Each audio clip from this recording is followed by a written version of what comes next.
नमस्कार नमस्कार नमस्कार. तुम्हा सगळ्यांचं स्वागत आहे नेटबेटच्या मास्टर माइंड सिरीज मधलं बिस स्मार्टचं सेशन आपलं आज आहे. आणि बिस स्मार्ट मध्ये आज आपण बघणार आहोत market research techniques.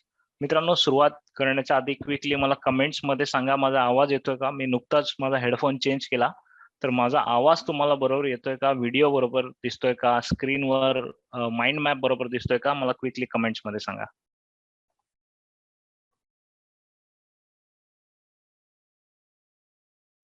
Very good, very good. Thank you friends, thank you, thanks a lot. मित्रांनो, बिस स्मार्ट ही जी आपली सिरीज आहे त्याच्यामध्ये आपण बिझनेसशी संबंधित अनेक महत्वाच्या गोष्टी बघत आहोत. आणि आजच्या सेशनमध्ये आपण बघणार आहोत मार्केट रिसर्च कशी करायची.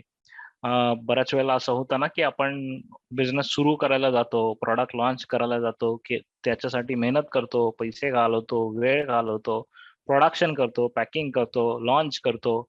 आणि सगळं झाल्यानंतर आपल्याला कळतं की अरे बापरे, हे तर चालतच नाहीये, डिमांडच नाहीये, कस्टमरला वेगळंच काहीतरी पाहिजे, हे नाही पाहिजे, किंवा या प्राइसला नाही पाहिजे, किंवा या पद्धतीत नाही पाहिजे, किंवा या पॅकेजिंग मध्ये नाही पाहिजे. अनेक गोष्टी नंतर आपल्याला हळूहळू समजायला लागतात. या काळामध्ये बराचसा वेळ निघून गेलेला असतो, पैसे बरेचसे खर्च झाले असतात, आणि एनर्जी महत्वाची म्हणजे गेलेली असते. उत्साह जो आहे स्टार्टअपचा, फाउंडरचा, एंटरप्रेन्योरचा, तो उत्साह टिकवणं खूप कठीण असतं. आणि तो उत्साह एकदा मावळायला लागला की मग एक्सपेरिमेंट्स पण कमी होतात.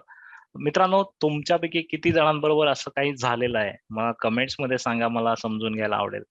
तुमच्यापैकी किती जणांचा बिझनेस आहे, बिझनेस केला आहे, बिझनेस करायचा आहे, प्रॉडक्ट लॉन्च केला असेल, तर तुम्हाला असे अनुभव आले आहेत का? ते मला जरा इथे सांगा कमेंट्स मध्ये, मला ऐकायला आवडतील, वाचायला आवडतील.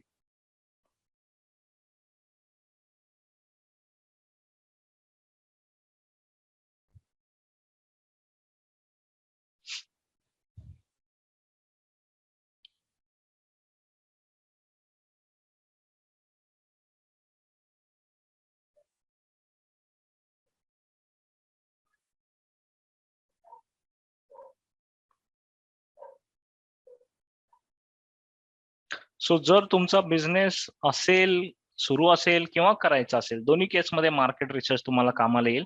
आणि मी आज तुम्हाला खूप टेक्निक सांगणार आहे मार्केट रिसर्चच्या, कारण मी विषय शिकवत आहे, तर याचा अर्थ मला ते सगळ्या टेक्निक्स कव्हर करणं गरजेचं आहे.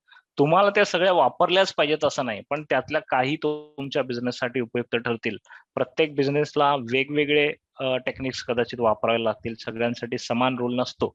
आणि त्यामुळे सगळ्या टेक्निक्स आज शिकून घ्या. त्याच्यापैकी कोणत्या तुम्हाला वापरता येतील त्या बघा. काही सोप्या आहेत, काही कठीण आहेत, काही महाग आहेत, काही स्वस्त आहेत, काही फ्री आहेत. तर सगळ्या टाइपच्या टेक्निक्स मी तुम्हाला इथे सांगणार आहे. तुमचा बिझनेस जो आहे, तो बिझनेस जर सुरू असेल तरी सुद्धा मार्केट रिसर्च करा. आणि बिझनेस सुरू करायचा असेल तर 100% मार्केट रिसर्च कराच. कारण मार्केट रिसर्च तुमचे खूप पैसे वाचवणार आहे. मार्केट रिसर्च तुमचा खूप वेळ वाचवणार आहे. आणि मुख्य म्हणजे सक्सेसफुल आणि फेल बिझनेसच्या मध्ये मार्केट रिसर्चची भिंत आहे. तर जर तुम्ही त्या भिंतीचा फायदा घेतलात तर तुम्ही पलीकडे सक्सेसफुल बिझनेसकडे जाऊ शकता. ओके मित्रांनो, so if you are ready to learn something new, type ready, type R, R for ready.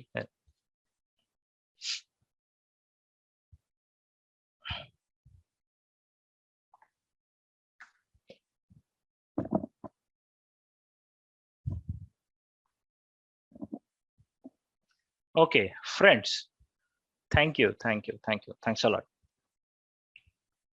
So मित्रांनो, क्विकली मी माझ्याबद्दल सांगेन आणि मग लगेचच आपण वळूया आपल्या सेशनकडे. माझं नाव Salil Sudhakar Chaudhari. Netbet e learning solutions या मराठीमधून, मातृभाषेमधून ऑनलाईन शिक्षण देणाऱ्या संस्थेचा मी फाउंडर आहे.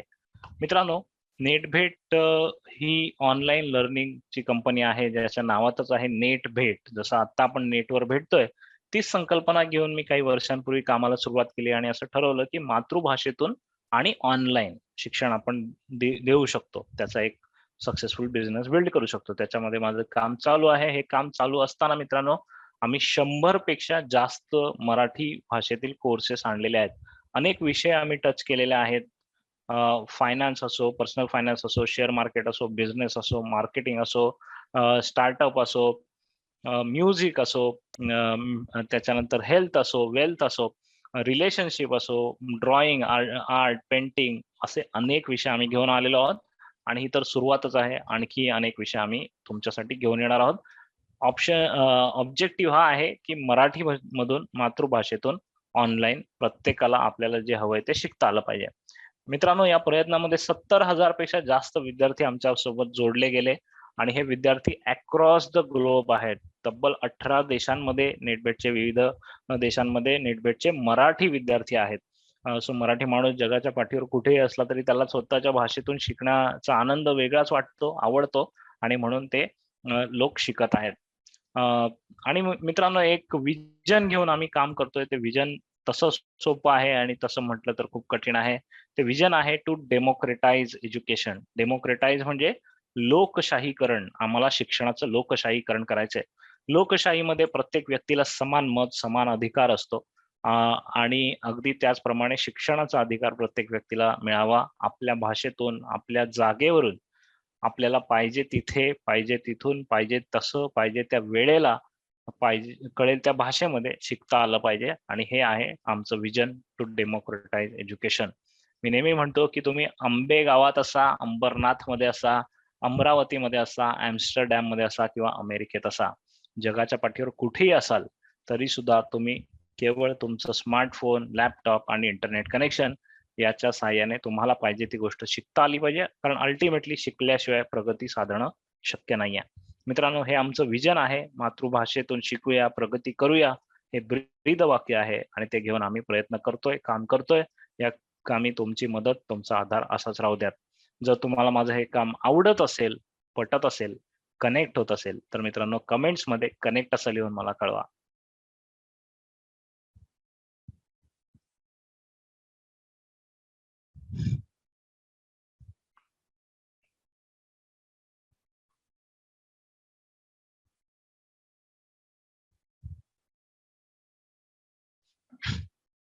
Thank you. Thank you friends. Thanks a lot. मित्रांनो, आता नेटभेट मास्टरमाइंड सीरीजकडे येऊया. मास्टरमाइंड सीरीज ही मी गेल्या वर्षी सुरू केली होती आणि ती सीरीज सुरू करण्याच्या मागचा माझा विचार सांगतो. बेसिकली मी नेटभेट आणि नेटफ्लिक्स यांचं कंपॅरिझन करत होतो आणि ऑब्व्हियसली लोक नेटफ्लिक्सवर खूप जास्त वेळ घालवतात. मग तसं नेटभेटवर वेळ घालवता यावा म्हणून काय आपण करू शकतो याचा मी विचार करत होतो आणि त्यातून मला सीरीज बनवण्याची कल्पना सुचली. जसं Netflixमध्ये तुम्ही वेब सीरीज बघत असाल, तसा या नॉलेज सीरीज आहे. त्याला मास्टरमाइंड सीरीज हे मी नाव दिलंय आणि या सीरीजच्या अंडर 6 वेगवेगळ्या आणखीन मिनी सीरीज आम्ही केलेल्या आहेत. त्यातली पहिली आहे थिंक स्मार्ट. थिंक स्मार्ट म्हणजे विचार कसा करावा, थिंकिंग ने तुम्हाला स्मार्ट बनवणारी ही सीरीज आहे. दर महिन्याला आपण एक सेशन घेतो 2 तासाचं आणि त्याच्यामध्ये आपण थिंकिंगशी रिलेटेड एखादा टॉपिक घेतो. उदाहरणार्थ आता 2 दिवसांपूर्वी आपलं थिंक स्मार्टचं सेशन झालं. त्याच्यामध्ये क्रिएटिव्ह थिंकिंग कसं करायचं त्याच्याबद्दल आपण शिकलो. त्यानंतर मित्रांनो, टेक स्मार्ट ही सीरीज जी आहे त्याच्यामध्ये टेक्नॉलॉजीमध्ये तुम्हाला स्मार्ट बनवण्यासाठी प्रयत्न करतो आम्ही. ज्याच्यामध्ये ॲप्स असतील, विविध वेबसाईट असतील, सॉफ्टवेअर्स असतील. त्याच्या मदतीने तुम्ही खूप प्रगती करू शकता, खूप फास्ट करू शकता. अ, ज्या गोष्टी तुम्हाला कदाचित 2 तास लागतात करायला, त्या 2 मिनिटात होऊ शकतात आणि म्हणून आम्ही टेक स्मार्ट सीरीज तुमच्यासाठी घेऊन येतोय. तिसरी सीरीज आम्ही तुमच्यासाठी आणतो ती आहे book smart series. Book smart series म्हणजे मित्रांनो अनेक खूप फेमस पुस्तकं आहेत या जगामध्ये, specially productivity, management, business, self development या क्षेत्रातली. पण दुर्दैवाने आपण ती वाचत नाही. मे बी आपल्याकडे वेळ नसतो, भाषा येत नाही, वाचायचा कंटाळा येतो. खूप सारी कारणं असतील. पण चांगली पुस्तकं वाचली गेली पाहिजेत आणि म्हणून ही बुक स्मार्टमध्ये आम्ही काय करतो, ते अनेक महत्त्वाची पुस्तकं आम्ही मराठीमधून तुम्हाला एक्सप्लेन करतो. त्याचे ॲक्शनेबल इनसाइट्स देतो. ॲक्शनेबल म्हणजे नुसतं पुस्तक वाचून काही डोक्यात घुसत नाही. त्या पुस्तकामध्ये दिलेल्या गोष्टींवर जर ॲक्शन नाही घेतली, तर त्या पुस्तक वाचण्याचा फायदा लाईफमध्ये कधीच होणार नाही. आम्ही तुम्हाला ॲक्शनेबल इनसाइट्स देतो, जे तुम्ही लगेच दुसऱ्या दिवसापासून आपल्या आयुष्यात वापरू शकता. त्याच्यानंतर चौथी सीरीज आहे बी स्मार्ट. बी स्मार्ट नावाप्रमाणे बिझनेसमध्ये स्मार्ट बनवणारी. अगदी बिझनेसच्या सुरुवातीपासून विजन, मिशन, व्हॅल्यूज ठरवण्यापासून आपण याच्यामध्ये या सीरीजमध्ये सेशन्स घेतलेले आहेत आणि आजचं सेशन आपलं बी स्मार्टचं आहे, ज्याच्यामध्ये मी तुम्हाला मार्केट रिसर्च कशी करायची ते शिकवणार आहे. 5वी सीरीज आहे मनी स्मार्ट, ज्याच्यामध्ये पैशाशी संबंधित आपण विषय घेतो आणि मनी स्मार्टमध्ये मित्रांनो तुम्ही पैसा कसा गुंतवावा, कुठे गुंतवावा, कसा सांभाळावा, कसा वाढवावा हे आपण शिकतो. त्याच्यामध्ये म्युच्युअल फंड असतील, शेअर मार्केट्स असेल, पर्सनल फायनान्स असेल, त्यानंतर टॅक्स कसा वाचवावा, इन्शुरन्स कसा आणि किती काढला पाहिजे, पैसा गुंतवताना आपली कुठे फसवणूक होऊ शकते, या सगळ्या गोष्टी आपण मनी स्मार्ट मध्ये शिकतो.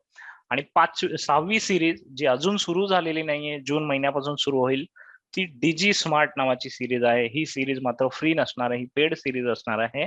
त्याच्यामध्ये आपण डिजिटल मार्केटिंग संबंधी एक विषय दर महिन्याला घेणार आहोत. सो मित्रांनो, या सिरीज आम्ही सुरू केलेल्या आहेत. तुम्ही याला चांगला प्रतिसाद देतच आहात आणि जेव्हा जेव्हा तुम्हाला नेट भेटचा एखादा मेसेज येईल मास्टर माइंड सिरीजचा, त्यावेळेला तो जरूर तुमच्या मित्रमंडळींना पाठवा, कारण हे सगळं आम्ही फ्री ठेवलेलं आहे. जेवढं शक्य आहे तेवढं फ्री देतो आहोत.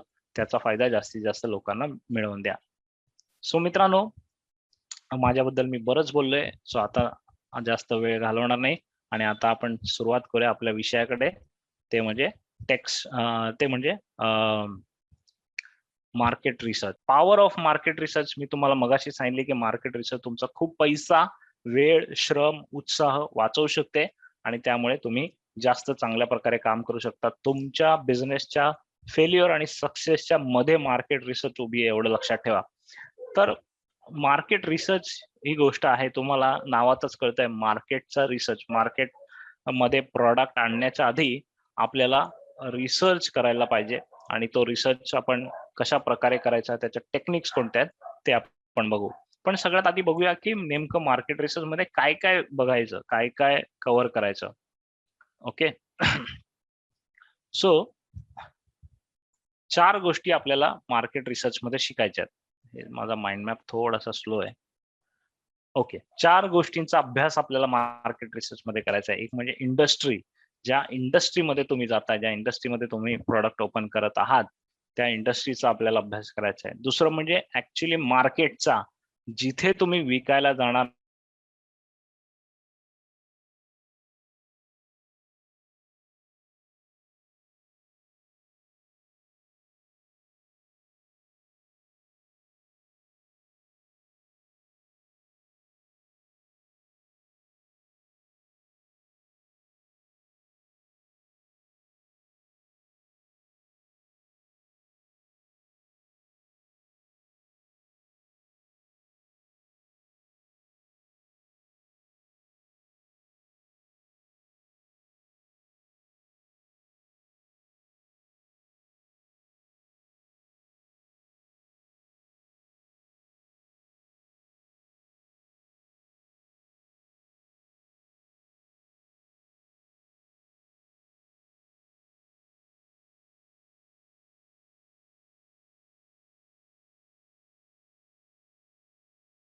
सॉरी, मी डिस्कनेक्ट झालो होतो ऑटोमॅटिकली. आय डोंट नो काय झालं, पण आता मी परत कनेक्ट केलंय.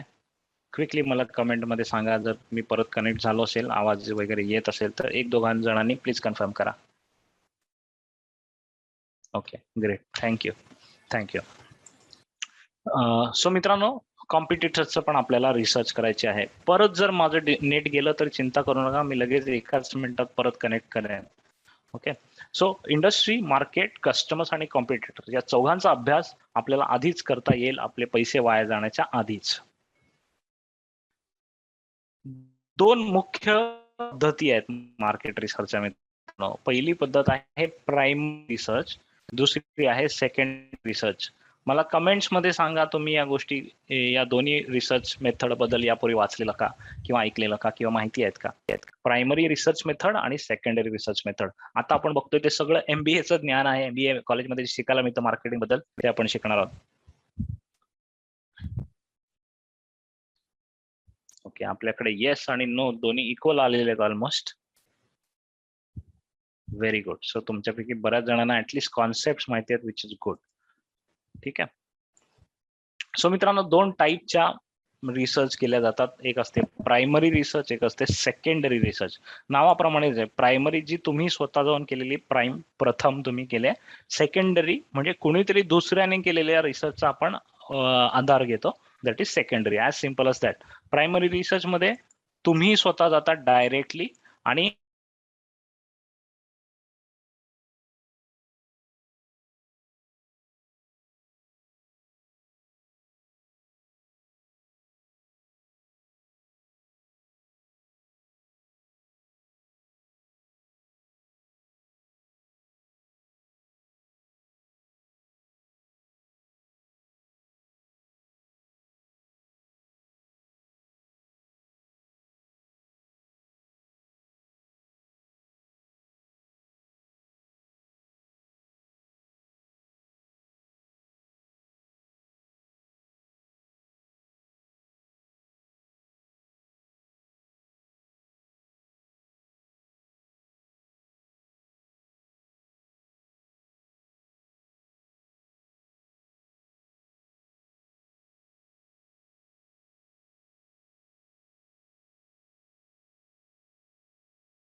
आय एम सॉरी फ्रेंड्स, माझा नेट आय डोंट नो का डिस्कनेक्ट होतोय. माझ्याकडे इंटरनेट आहे, पण तरी सुद्धा तो स्वतःहून ऑटोमॅटिकली डिस्कनेक्ट होतोय. पण चिंता करू नका, परत एकदा डिस्कनेक्ट झाला तर मी नेट वेगळा करेन, वेगळं नेट कनेक्शन घेईन आणि त्याच्याने परत जॉईन करेन. सो डोंट वरी.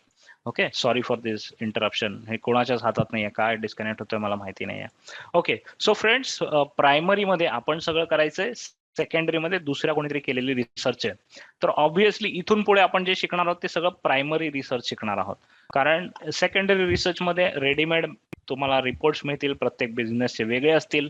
उदाहरणार्थ गव्हर्नमेंटचा जनगणनेचा रिपोर्ट जर तुम्हाला ऑनलाईन मिळू शकतो. काही कंपन्यांच्या स्पेसिफिक इंडस्ट्रीचे रिपोर्ट बनवतात, cement industry, pharma industry, medical industry, education industry, असे पण तुम्हाला रिपोर्ट्स मिळतात.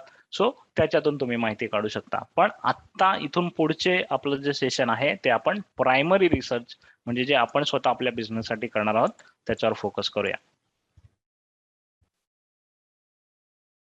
सो मित्रांनो, प्रायमरी रिसर्च मध्ये आणखी 2 उपप्रकार आहेत आणि ते इंटरेस्टिंग आहेत. पहिला प्रकार आहे क्वालिटेटिव्ह रिसर्च. शब्द चांगले, हे शब्द जे आहेत तुम्ही नीट त्याच्याकडे बघितलं तर ते अर्थ लक्षात राहतील तुम्हाला, त्यामुळे कन्फ्युज व्हायची गरज लागणार नाही. क्वालिटेटिव्ह नावातच आहे क्वालिटी. सो तुम्हाला जेव्हा सर्वे करून किंवा कस्टमर कडून उत्तरांची क्वालिटी चांगली मोजायची असते, त्यावेळेला तुम्हाला क्वालिटेटिव्ह रिसर्च करायचा असतो. आणि ज्या वेळेला तुम्हाला डेटा पाहिजे असतो की किती लोक ऍक्शन घेत आहेत, किती लोक प्रतिक्रिया देत आहेत, किती लोक विकत घेत आहेत, किती लोक रिटर्न करतायत, म्हणजे नंबर्स मध्ये जेव्हा तुम्हाला डेटा पाहिजे असतो त्यावेळेला क्वांटिटेटिव्ह रिसर्च करायचे असते. जेव्हा तुम्हाला प्रॉडक्ट एखादं नवीन लॉन्च करायचंय तेव्हा क्वांटिटेटिव्ह रिसर्च काय असेल की याच्यासाठी किती मार्केट आहे, दर महिन्याला किती वेळा विकत घेतलं जातं, विकत घेणारे किती प्रकारचे लोक आहेत, किंवा जे विकत घेत आहेत त्यांचं साधारण वय काय आहे, हा सगळा क्वांटिटेटिव्ह डेटा आहे, नंबर्सचा डेटा आहे. आणि जर तुम्हाला क्वालिटेटिव्ह रिसर्च नवीन प्रॉडक्टची करायची असेल तर तुम्हाला कळेल की कुठल्या टाईपचा कलर यांना आवडतोय, हे विकत घेताना यांची काय इमोशन असते, काय मोटिवेशन असतं, कुठला नेमका प्रॉब्लेम सोडवण्यासाठी माझा कस्टमर हे विकत घेतोय. ही झाली क्वालिटेटिव्ह रिसर्च. तुम्हाला दोन्ही प्रकारची रिसर्च करायची आहे. प्रत्येक प्रॉडक्टच्या, प्रत्येक स्ट्रॅटेजीच्या हिशोबाने ही रिसर्च बदलू शकते. ओके, सो तुम्ही तुमच्या पर्टिक्युलर प्रॉडक्टसाठी कुठल्या टाईपची रिसर्च करायची आहे ते ह्याच्या नंतर ठरवा, आपलं सेशन झाल्यानंतर. ओके, सो आतापर्यंत आपण जे शिकलोय किंवा जे शिकणार आहोत त्याच्याबद्दल काही प्रश्न असले तर मला विचारा. Is it going okay? Speed बरोबर आहे? तुम्हाला खूप जास्त जार्गन्स होत आहेत का? जास्तच कठीण वाटतंय का? मला क्विकली फीडबॅक द्या.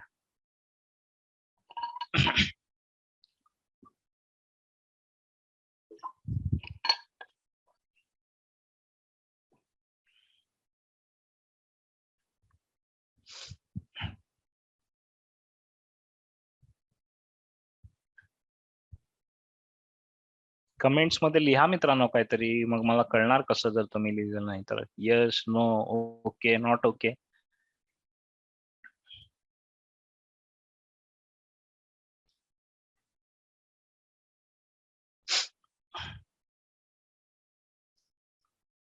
Okay, good. चला, मी मध्ये मध्ये तुम्हाला प्रश्नोत्तरांसाठी असाच वेळ देत जाणार आहे. तुमचे जे काही प्रश्न असले ते मला मध्ये मध्ये विचारत चला, एकदम शेवटापर्यंत थांबू नका, नाहीतर मग तो कॉन्सेप्टच डोक्यातून निघून जाईल तुमच्या. ओके, सो आता पहिल्यांदा आपण क्वालिटेटिव्ह रिसर्च बघूया की कशा प्रकारे मी उत्तरांची क्वालिटी ठरवू शकेन माझ्या प्रॉडक्टसाठी, माझ्या बिझनेस स्ट्रॅटेजीसाठी. मी कशा प्रकारे क्वालिटेटिव्ह उत्तरं कस्टमर्स कडून, ग्राहकांकडून मिळवू शकेन. त्यातला पहिला जो उपाय आहे, पहिली जी टेक्निक आहे त्याला म्हणतात फोकस ग्रुप्स. आणि ही खूप फेमस आहे फोकस ग्रुप्स. मोठ्या कंपन्या करतात साधारणपणे, पण तुम्ही देखील करू शकता.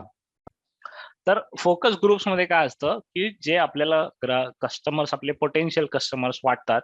उदाहरणार्थ समजा तुम्हाला ऑइलचा एखादा ब्रँड लॉन्च करायचा आहे. ओके, आपलं कुकिंग ऑइलचा. तर कुकिंग ऑइलचे पोटेन्शियल कस्टमर काय, हाऊस वाईफ ज्या महिला घरी असतात, काम करतात, कुकिंग करतात, त्या महिला, त्यांचं जनरल टार्गेट मार्केट ते असतं. तर तुम्ही अशा महिलांना बोलवा, 10-15 वेगवेगळ्या महिलांना बोलवा, वेगवेगळ्या क्षेत्रातल्या महिलांना बोलवा, आणि त्यांना एकत्र एका ग्रुपमध्ये, फोकस ग्रुपमध्ये बसवा आणि तिथे तुम्हाला त्यांना सॅम्पल देऊ शकता, त्यांचे फीडबॅक घेऊ शकता, त्यांना प्रश्न विचारू शकता. So focus groups. ओके, ही खूप जुनी मेथड आहे. काही फ्री फोकस ग्रुप्स असतात, काही पेड असतात. उदाहरणार्थ जर तुम्ही महिलांना अशा बोलावलं आणि त्यांना सांगितलं की आम्ही तुम्हाला एक लिटर सॅम्पल फ्री देऊ, तर again that becomes a kind of marketing आणि त्याच्यामध्ये तुम्हाला फार पैसे द्यायची पण गरज लागत नाही. तर जर तुम्हाला नव्या आयडियाज पाहिजे असतील ग्राहकांकडून, तर तुम्हाला फोकस ग्रुप्स खूप मदत करू शकतं. कारण ते एकदम वेगळ्या क्षेत्रातले लोक असतात आणि ते फर्स्ट टाइम जेव्हा तुम्ही तुमचं प्रॉडक्ट त्यांना दाखवता, तेव्हा ते बरेच आयडियाज तुम्हाला देऊ शकतात आणि ते आपापसात पण डिस्कस करतात बऱ्याच वेळा. सो फोकस ग्रुपमध्ये फोकस करायचं काम आपलं असतं, ज्याला मार्केट रिसर्च करायचे त्याचं असतं. कारण सगळे ग्राहक जे आहेत ना, एकमेकांबरोबर पण बोलतात.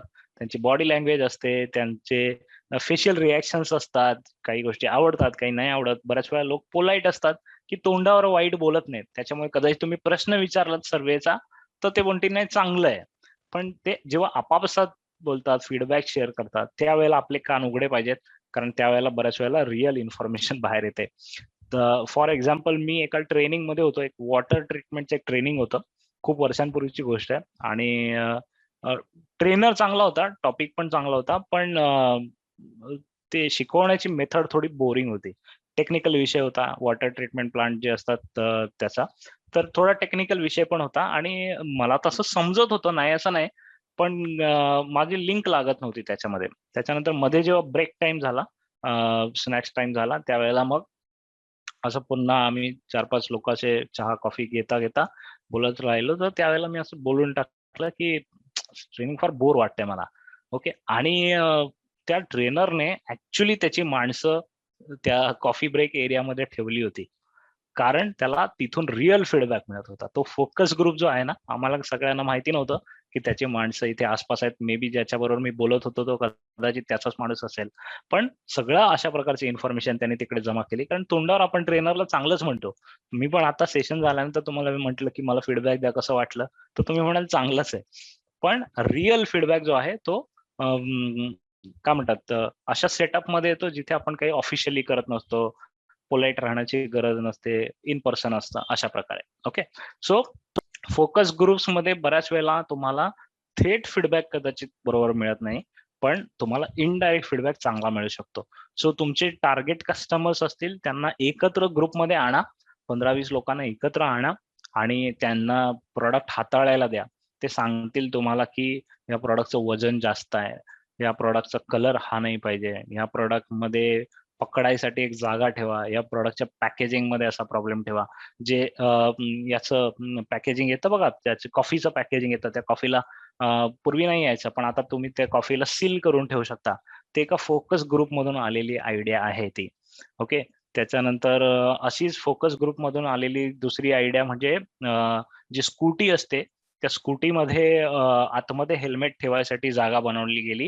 हे एका फोकस ग्रुपमधून आलेलं आहे. एका महिलेने सांगितलं होतं की स्कूटीचा जेव्हा फोकस ग्रुप चालू होता, तेव्हा त्या महिलेने सांगितलं, की हे हेल्मेट जे आहे ना किंवा आमचे चांगलं सामान ठेवायसाठी बऱ्यापैकी जागा आपल्याला त्या सीटच्या खालीच बनवता येईल आणि तिथून मग डिझायनर्सने थोडंफार चेंजेस केले गाडीमध्ये आणि मग ती एक चांगली जागा बनवली जिथे आपण स्टोरेज बनवू शकतो. सो फोकस ग्रुप खूप इफेक्टिव्ह आहेत. नॉट नेसेसरी तुम्हाला खूप पैसे खर्च करायचे आहेत. कारण लोकांना जनरली आवडतं अशा प्रकारे फीडबॅक द्यायला. जर तुम्ही त्यांना प्रेमाने विचारलत, नीट विचारलत, त्या बदल्यात एखादं सॅम्पल गिफ्ट दिलत, तरी सुद्धा चालेल. कारण शेवटी सॅम्पल देणं it's kind of marketing. Okay. Capture feelings of customer. मी मगाशी सांगितलं, की शब्दांवर जायचं नाही, तर फीलिंग्ज काय आहेत कस्टमरच्या त्याचा अभ्यास करायचा आणि रिएक्शन्स त्याच्या बिहेवियर कशाप्रकारे बदलतं त्याचा अभ्यास करा. तुम्ही त्यांना ते वापरायला द्या. ॲक्चुअली प्रॉडक्ट वापरून दाखवायला सांगावं. फॉर एक्झाम्पल एक मी याचं फोकस ग्रुप अटेंड केला होता. त्याच्यामध्ये आम्ही एक बेव्हरेज लॉन्च करत होतो. कोल्ड ड्रिंक लॉन्च करत होतो आणि त्याच्यासाठी होतं. तर ते कोल्ड ड्रिंक फार छान दिसत होतं. पण ते जसं त्यांनी पिलं तर प्रत्येकाची रिएक्शन वेगवेगळी आली आणि त्या रिएक्शनचे आम्ही फोटो काढलेत लिटरली. त्या फोटोवरून आम्हाला कळलं, की ह्यांना पहिल्या सिपला जी रिएक्शन येते, ती कशाप्रकारे असते. सो फोकस ग्रुपमध्ये मजा असते बऱ्याचशी कारण लाईव्ह इंटरॅक्शन असतं आणि मजा पण येते आणि आपल्याला भरपूर आपल्या प्रॉडक्टबद्दल शिकायला पण मिळतं. सो पहिली टेक्निक आहे फोकस ग्रुप्स. ओके. दुसरी टेक्निक आहे मित्रांनो युजर इंटरव्ह्यूज. ही कॉमन सेन्स आहे, सगळ्यांना माहिती आहे. जे काही पोटेन्शियल आपले ग्राहक आहेत त्यांना जाऊन थेट प्रश्न विचारायचे. ओके. युजर इंटरव्ह्यूज थेट प्रश्न विचारायचे. सो ही खूप डिफिकल्ट आहे, कारण तुम्हाला तो माणूस शोधा, त्याच्या इंटरव्ह्यू साठी टाइम घ्या, मग तुम्ही त्याच्यासमोर प्रश्न घेऊन जा. यावेळेला तो एकटा आहे युजर इंटरव्ह्यू, बरोबर? तर एकटा माणूस आहे ना, तो वेळ देत नाही असा. पण तुम्ही त्याला म्हटलं की ग्रुपमध्ये या, 15-20 लोक आहेत, तर फोकस ग्रुपमध्ये यायला तयार होतात, पण एकट्याने यायला तयार होत नाही. इंटरव्ह्यू म्हटल्यावर घाबरतात. पण it is also most effective, कारण जर कोणी येईल ना, तर तो खूप चांगला ट्रू फीडबॅक देईल. कारण जेव्हा वन टू वन इंटरॅक्शन असते ना, तेव्हा फीडबॅक बऱ्यापैकी खरे येतात. ओके. त्याच्यानंतर इथे काही गोष्टी आपल्याला करायच्या आहेत युजर इंटरव्ह्यू मध्ये, त्यात काही सायन्स नाही, खूप मोठे मी तुम्हाला काही लॉजिक नाही देणार आहे, पण एक बेसिक गोष्ट सांगणार आहे, काय करायचं काय नाही करायचं. जेव्हा तुम्ही तुमच्या युजर्सचे इंटरव्ह्यू घेताय त्यावेळेला सगळ्यात पहिल्यांदा तुमच्या डोक्यात गोल क्लिअर पाहिजे, की मला कुठल्या टाईपची इन्फॉर्मेशन काढायची आहे. मला प्रॉडक्टची इन्फॉर्मेशन पाहिजे, मला स्ट्रॅटेजीसाठी इन्फॉर्मेशन पाहिजे, मला कॉम्पिटिशनची यासाठी इन्फॉर्मेशन पाहिजे, की मला इंडस्ट्रीची इन्फॉर्मेशन पाहिजे. तुमच्या डोक्यात गोल क्लिअर पाहिजे, कारण त्यानुसार प्रश्न डिझाईन करायचे आहेत आपल्याला. कधी इम्प्रॉम्प्टू प्रश्न विचारला जायचे नाही, किंवा तुम्ही विचार कराल की मला तर उत्तर द्यायची नाहीत, समोरच्याला उत्तर द्यायचे, मी कशाला तयारी करू, असं नाही. तर तुमची तयारी चांगली पाहिजे, की कुठले प्रश्न विचारायचे आहेत, त्याचा क्रम काय असेल, त्याच्यामध्ये शब्द कुठले वापरू, हे खूप क्रिटिकली डिझाईन करायला लागतं. ओके. कारण मार्केट रिसर्च मध्ये बऱ्याच वेळा असं झालेलं आहे, की प्रश्न जर तुम्ही चुकीचा विचारला तर उत्तर चुकीचंच येतं. त्या चुकीच्या उत्तराला तुम्ही रिसर्च समजलात आणि त्याच्यावर ऍक्शन घेतली, तर अजून तुमच्या प्रॉडक्टमध्ये तुम्ही चुकीची ऍक्शन घेणार. त्याच्यामुळे याचा इम्पॅक्ट खूप लॉंग टर्म होऊ शकतो. म्हणून सुरुवातीला you have to be very very critical. Okay.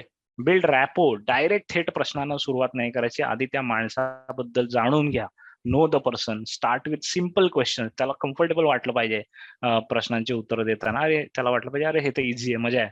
असं एक पहिले 5-6 प्रश्न असे निघून गेले, की मग तो पण जरा स्थिरावतो समोरचा माणूस. मग तुम्ही थोडे कॉम्प्लिकेटेड प्रश्न काढू शकता. सो तो क्रम जो आहे प्रश्नांचा, तो तुम्हाला नीट ठरवायचा आहे. ओके.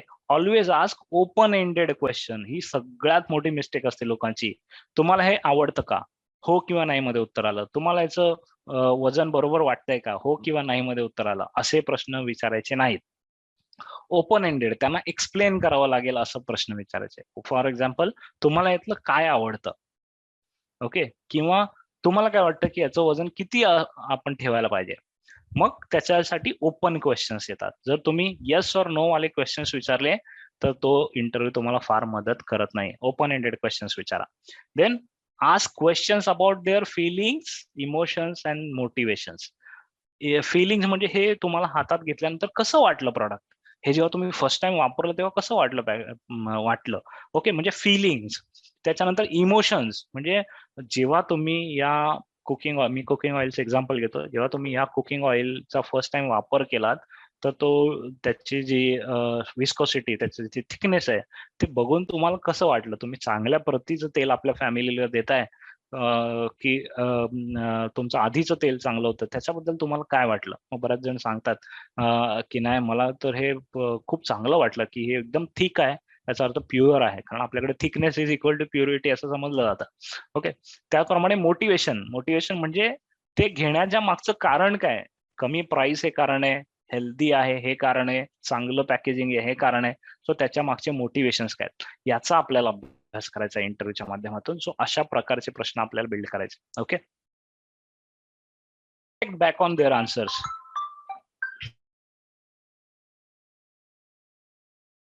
रिफ्लेक्ट देअर आन्सर्स म्हणजे जेव्हा एखादी व्यक्ती उत्तर देते, ओके, समजा एखाद्या व्यक्तीने उत्तर दिलं, की नाही हे मला पॅकेजिंग याचं एवढं आवडलं नाही, अशा प्रकारचं उत्तर आलं. ओके. तर तुम्ही त्याला परत कशा प्रकारे रिफ्लेक्ट करणार? हो, म्हणजे तुम्हाला फार राग आला का हे बघून? की एकदम किळस आला का बघून? मग ते त्या व्यक्ती समोरची त्याला चांगल्या प्रकारे ड्राफ्ट करते परत. म्हणजे नुसता पहिला प्रायमरी फीडबॅक नाही घ्यायचा, त्याच्या मागची भावना जी आहे ती समजून घ्यायची, ती शब्दात आणायची आहे. म्हणून ऑलवेज रिफ्लेक्ट बॅक. सगळ्या प्रश्नांना नाही, पण काही क्रिटिकल प्रश्न तुम्हाला वाटले, तर always check it back. Customer त्या काय म्हणतात त्याला, ज्याच्या बरोबर तुम्ही इंटरव्ह्यू घेताय त्या व्यक्तीला नीट शब्दात मांडण्यासाठी त्याची मदत करा. Always check it back. म्हणजे तुमच्यासाठी ते दोनदा कन्फर्मेशन होतं. म्हणजे तुम्हाला पण कळतं की नाही खरी भावना याच्या मागची काय आहे. So reflecting back is very very important. ह्या झाल्या काही टू डूज. आता मी तुम्हाला सांगतो काही नॉट टू डूज. काही गोष्टी आपल्याला नाही करायच्या इंटरव्ह्यू घेताना. Okay. Never talk more than you listen. कारण it is all about listening. प्रश्न एक ओपन एंडेड विचारून सोडून द्या आणि थांबा. आणि खूप जणांना वाईट सवय असते की आपला प्रश्न पुढे एक्सप्लेन करायची. Don't do that. ओके, तुम्ही कधी आता माझा कट्टाचे इंटरव्ह्यू असतात बघा, एबीपी माझावर माझा कट्टाचे इंटरव्ह्यू असतात. राजीव खांडेकर इंटरव्ह्यू घेतात, खूप चांगल्या लोकांना बोलवतात तिकडे. पण राजीव खांडेकरांचा प्रश्न नीट बघा, प्रत्येक वेळेला ते प्रश्न विचारतात आणि तो प्रश्न संपेपर्यंत खूप वेळ गेलेला असतो, कारण ते स्वतःच्याच प्रश्नाला एक्सप्लेन करत बसतात आणि त्याच्यामध्ये ते इसेन्स निघून जातो उत्तराचा. ओके, सो अशा प्रकारे आपण नाही करायचं. प्रश्न विचारा, कारण तुमच्या मनात क्लिअर पाहिजे काय प्रश्न विचारायचं. त्याच्यानंतर थांबा. ओके, त्याला ऑकवर्ड सायलेन्स म्हणतात. तुम्ही हा शब्द कदाचित ऐकला असेल, जेव्हा कोणच बोलत नाहीये. Awkward silence. आणि तो ऑकवर्ड सायलेन्स राहू दे मध्ये, कारण जास्त वेळ समोरच्या व्यक्तीला ऑकवर्ड सायलेन्स सहन नाही करतायत आणि मग ते विचार करून त्याच्यावर उत्तर द्यायला सुरू होतात. सो समोरच्याला बोलतं करायचंय, आपण बडबड नाही करायचे. आपले प्रश्न टू द पॉइंट पाहिजेत, प्रिसाईज पाहिजेत, चांगले प्रॅक्टिस आपण आधी त्याची केलेली पाहिजे आणि फक्त ऐकण्याचा आपला जास्त त्याच्यावर फोकस असला पाहिजे. दुसरा एक महत्वाचा पॉइंट आहे, नेवर आस्क वाय. ओके, की का विकत घेतला नाहीस असं नाही, किंवा का तुला घ्यावंसं वाटत नाही असं थेट वाय प्रश्न विचारला ना तर समोरचा माणूस घाबरतो. ओके, त्याच्याऐवजी व्हॉट आणि हाऊ मध्ये तोच प्रश्न विचारू शकता तुम्ही. ह्याच्यामध्ये काय असं होतं की ज्याच्यामुळे तुला घ्यावंसं वाटलं नाही. तुम्ही का प्रश्नाला काय मध्ये कन्वर्ट केलं. ओके, थेट नाही विचारायचं का घेतलं नाही. का हा प्रश्न आहे ना, म्हणजे तू कोण मला जाब विचारणारा, अशा टाईपची एक फिलिंग येते पहिली गोष्ट, आणि people get uncomfortable. So always ask in what and how. Okay, then not testing your question. मी मगाशी सांगितलं की तुमचे प्रश्न नीट थरो टेस्ट केलेले पाहिजेत. उगाच मनाला वाटला म्हणून मी काहीतरी प्रश्न विचारून टाकला असं करू नका, कारण ती पूर्ण इंटरव्ह्यूची प्रोसेस जी आहे ती इंटेन्स आहे.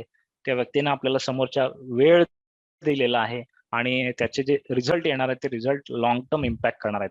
त्याच्यामुळे घाईत गडबडीत मनाला वाटलं म्हणून अशा प्रकारे नॉट सो सिरियसली करायची गोष्ट नाही, खूप सिरियसली करायची गोष्ट आहे.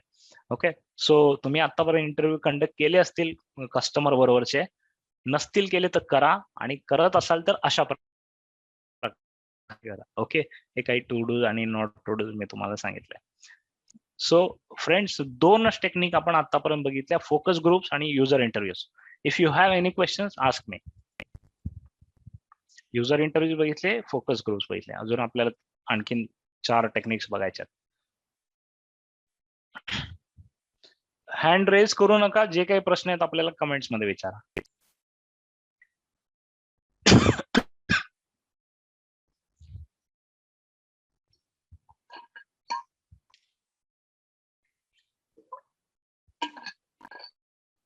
No questions. नो क्वेश्चन्स असेल तर नो क्वेश्चन्स लिहा, पण कम्युनिकेट तर करा माझ्या बरोबर.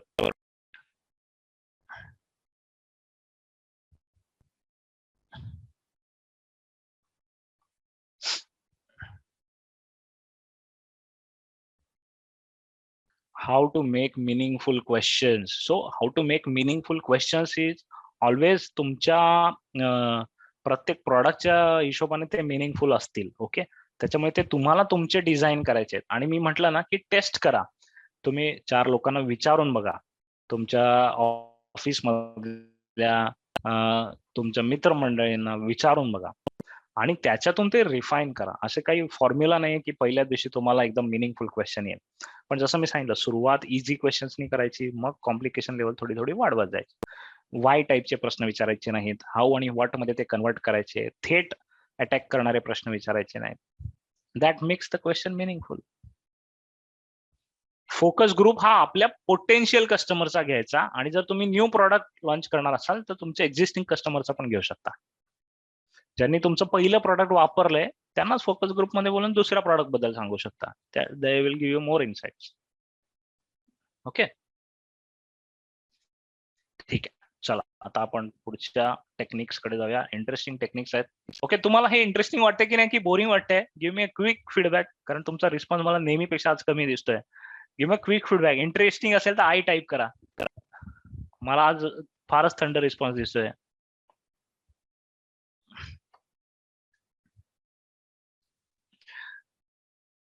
ओके, म्हणजे तुम्ही जागे आहात हे पण मला कळेल. ओके, चलो फ्रेंड्स, सो आता आपण पुढच्या टेक्निक्सकडे जाऊया. पुढची टेक्निक फार इंटरेस्टिंग आहे, खूप इंटरेस्टिंग आहे. Image based interviews. Okay, image based interviews बऱ्याच वेळेला जेव्हा तुम्हाला सर्व्हिसेस सेल करायच्या आहेत, से फॉर एक्झाम्पल क्लासेस, तुमचे क्लासेस आहेत, एखाद्याचे आर्ट क्लासेस आहेत, ओके, ती तशा टाईपची सर्व्हिस तुम्हाला सेल करायची आहे. तर तुम्ही ती कस्टमरच्या मनात कशी उतरवणार, त्याला व्हिज्युअलाइज कशी करायला लावणार. ओके, कारण ते प्रोडक्ट काही टच अँड फील तर नाही आहे त्याला ना क्लासेसला. ते जेव्हा तो येईल, विद्यार्थी बघेल, तुमचं एक डेमो लेक्चर बघेल, तेव्हा कळेल. ओके, तर इमेज बेस्ड इंटरव्ह्यूज ना याच्यासाठी खूप महत्वाचे आहेत. स्पेशली जर तुमचे स्पेशालिटी क्लासेस असतील. इमेज बेस्ड इंटरव्ह्यू मध्ये काय करतो माहिती आहे आपण, जो समोर युजर बेस आपण निवडलेला आहे, त्यांना आपण चित्र काढायला सांगतो. त्यांना सांगत नाही की मला उत्तर दे, त्यांना सांगत नाही की तू बोल, त्यांना आपण सांगतो की चित्र काढ, तुला जे वाटतं त्याचं चित्र काढ. ओके, आणि कधी कधी आपण त्यांना सांगतो की अशा टाईपची इमेज सर्च करून मला दे. त्यांना गुगल सर्च वर सांगायचं की से माझा बिझनेस आहे, माझ्या बिझनेस बद्दल तुम्हाला काय वाटतं, त्याच्यासाठी ते एक्सप्लेन करणारा बेस्ट पिक्चर शोधून काढ किंवा ड्रॉ कर. ओके, त्याच्यामध्ये शब्द निघून जातात, कारण बऱ्याच वेळेला शब्दांचं कन्फ्युजन होतं, कम्युनिकेशन गॅप क्रिएट होते, समोरच्या व्यक्तीला बऱ्याच वेळेला मनातल्या गोष्टी मांडता येत नाही, तुम्हाला कदाचित त्याचा अर्थ लावता येत नाही, आणि या शब्दांमध्ये अर्थ कधी कधी आपला गायब होऊन जातो. आणि म्हणून याच्यासाठी टेक्निक ही आहे की ड्रॉ करायला सांगायचं. तुम्हाला काय वाटतं, काय नेमकी भावना येते, ती फिलिंग जी आहे ती ड्रॉ करा. फॉर एक्झाम्पल, एक ते फेमस चित्र आहे, तुम्हाला माहिती असेल कदाचित ते चित्र. मुलांचा सर्वे चालू होता, लहान मुलांचा, आणि पॅरेंटिंगशी रिलेटेड क्लासेसचा सर्वे होता. म्हणजे त्यांना पॅरेंटिंग क्लासेस लॉन्च करायचे होते. तर त्यांनी मुलांना बोलवलं आणि मुलांना सांगितलं की बसा आणि ड्रॉ करा की तुमच्या पालकांची इमेज तुमच्याबद्दल कशी आहे, तुमच्या मनात कशी आहे. आणि एका मुलाने लिटरली आई बाबा काढले होते, आणि त्यांचं जे डोकं आहे तिथे मोबाईल फोन दाखवला होता. सो आईच्या पण डोळ्यासमोर मोबाईल फोन असतो, बाबांच्या पण डोळ्यासमोर मोबाईल फोन असतो. आणि म्हणून मुलं जेव्हा आई बाबांकडे बघतात, तेव्हा त्यांना इथून खाली सगळं धड दिसतं आणि इथून वरती फक्त मोबाईल फोन दिसतो. खूप बोलकं चित्र होतं, इंटरनेटवर फार फेमस झालं ते चित्र. पण तुम्हाला लक्षात आलं असेल की कशा प्रकारे कम्युनिकेट होतं. सो पॅरेंटिंग क्लास ज्यांना लॉन्च करायचा, त्यांना कॉन्सेप्ट कळला की मला नेमकं कशावर फोकस करायचंय, मला माझ्या प्रॉडक्टमध्ये काय आणायचंय. Very very very powerful technique, जर तुम्ही त्यांना चित्र काढायला सांगितलं तर. Okay, ask about the choice of pictures, म्हणजे तुम्ही स्वतः काही सॉरी, दुसरा ऑप्शन म्हणजे तुम्ही स्वतः काही चित्र तुमच्याकडे रेडी ठेवा. ओके, आणि ती चित्र मांडा आणि त्यांना सिलेक्ट करायला सांगा की हे बघून, हे प्रॉडक्ट बघून तुमच्या मनात कुठली भावना येते, ते भावना एक्सप्लेन करणारं याच्यातलं कुठलं बेस्ट चित्र तुम्हाला वाटतं. सो थोडा जॉब इझी झाला. ओके, कारण जर ड्रॉ करायसाठी थोडी लॉंग टर्म ऍक्टिव्हिटी आहे, पण जर ते तुम्हाला शॉर्ट मध्ये करायचं असेल तर तुम्ही स्वतःच एक 25-30 चित्र आणा, ती चित्र लावा आणि प्रत्येकाला सांगा की तो त्याच्याकडे बोट दाखव किंवा त्या चित्राला पिन पॉइंट कर. हा पण एक दुसरा मार्ग आपण करू शकतो. ओके, त्याच्यानंतर तिसरी गोष्ट आहे फोर्स पेअरिंग. फोर्स पेअरिंग म्हणजे जबरदस्ती तुम्ही त्याचा एक अर्थ लावायला सांगा. ओके, मी तुम्हाला फोर्स पेअरिंग करायला सांगतो आता. ओके, तुम्ही करा बघा. काय सांगू तुम्हाला. ओके, हे मास्टर माइंड सिरीज घेऊया. चला, मास्टर माइंड सिरीज हे एक प्रॉडक्ट आहे, तुम्ही सगळे ते प्रॉडक्ट वापरताय. ओके, हे मास्टर माइंड सिरीज या गोष्टीला तुम्हाला एखाद्या प्राण्याचं नाव द्यायचंय, एखाद्या प्राण्याचं चित्र द्यायचंय, तर तुम्ही कुठल्या प्राण्याला मास्टर माइंड सिरीज मध्ये निवडणार. मास्टर माइंड सिरीजचं काय म्हणतात, रिप्रेझेंटेशन करण्यासाठी कुठला प्राणी निवडाल.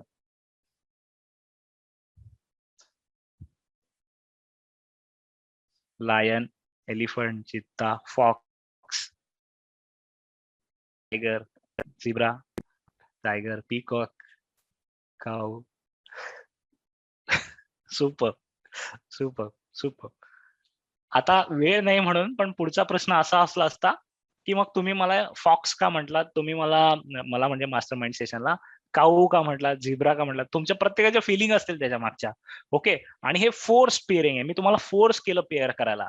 ह्या माझ्या प्रॉडक्टला या अॅनिमल बरोबर फोर्स कर, या माझ्या प्रॉडक्टला या फ्लेवर बरोबर फोर्स कर, या माझ्या प्रॉडक्टला या फ्लॉवर बरोबर फोर्स कर. बऱ्याच वेळेला आपण असं पण सांगतो, या माझ्या प्रॉडक्टला एखाद्या मूव्हीचं नाव द्यायचं असेल, तर तू कुठलं नाव देशील? किंवा ह्या माझ्या प्रॉडक्टला एका गाण्यामधून एक्सप्लेन करायचं असेल, तर तू कुठलं गाणं गाशील? ओके. खूप इंटरेस्टिंग आहे, पण जेव्हा तुमच्या समोर ते लोक असतात वन टू वन, त्यावेळेला तुम्ही त्यांच्याशी बोलू शकता. पण फोर्स पेअरिंग मधून बऱ्याच गोष्टी लक्षात येतात हां.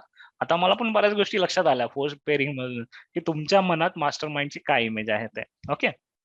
So this is type number 3, image based interviews. Okay. आता आपण जाऊया पुढच्या आणखीन एका इंटरेस्टिंग गोष्टीकडे.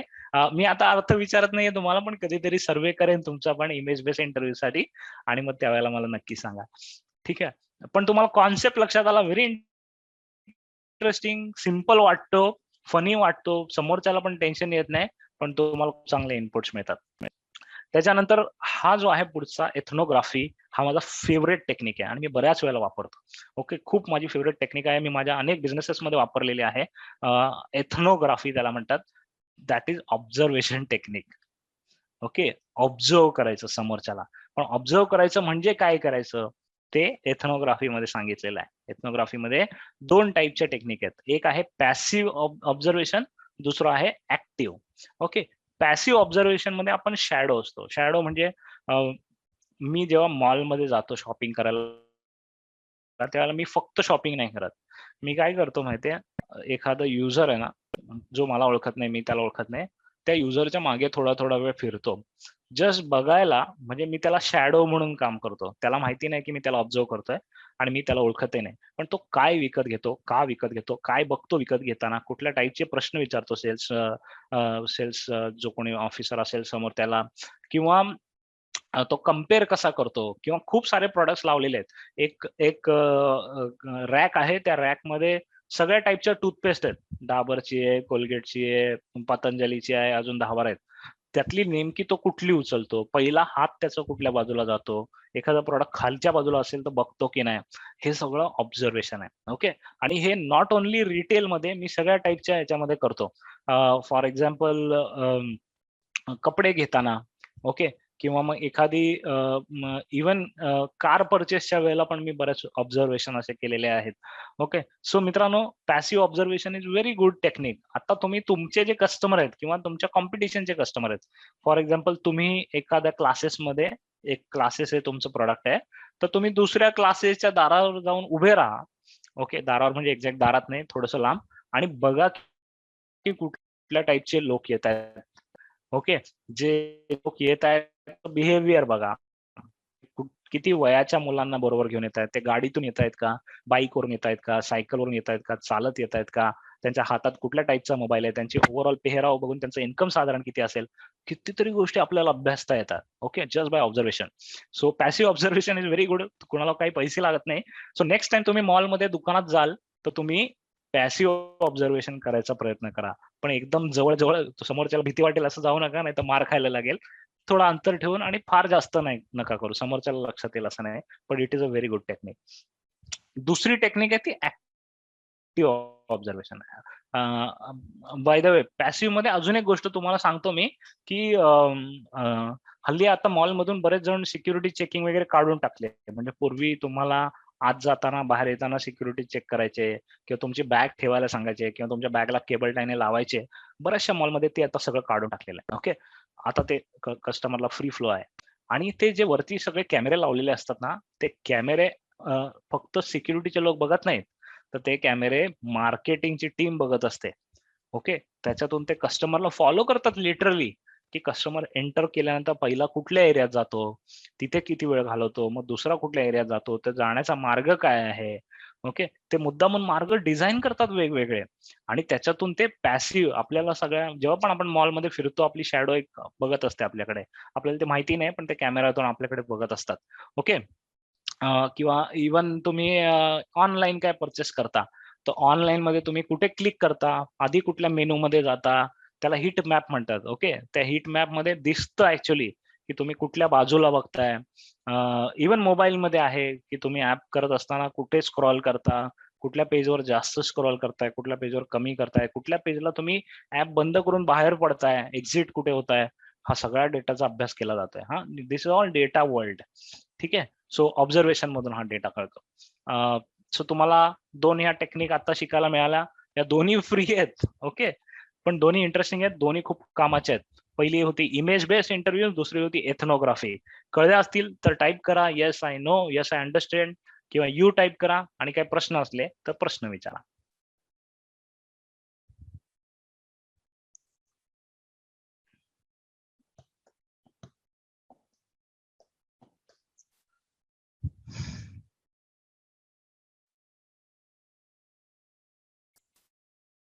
गुड.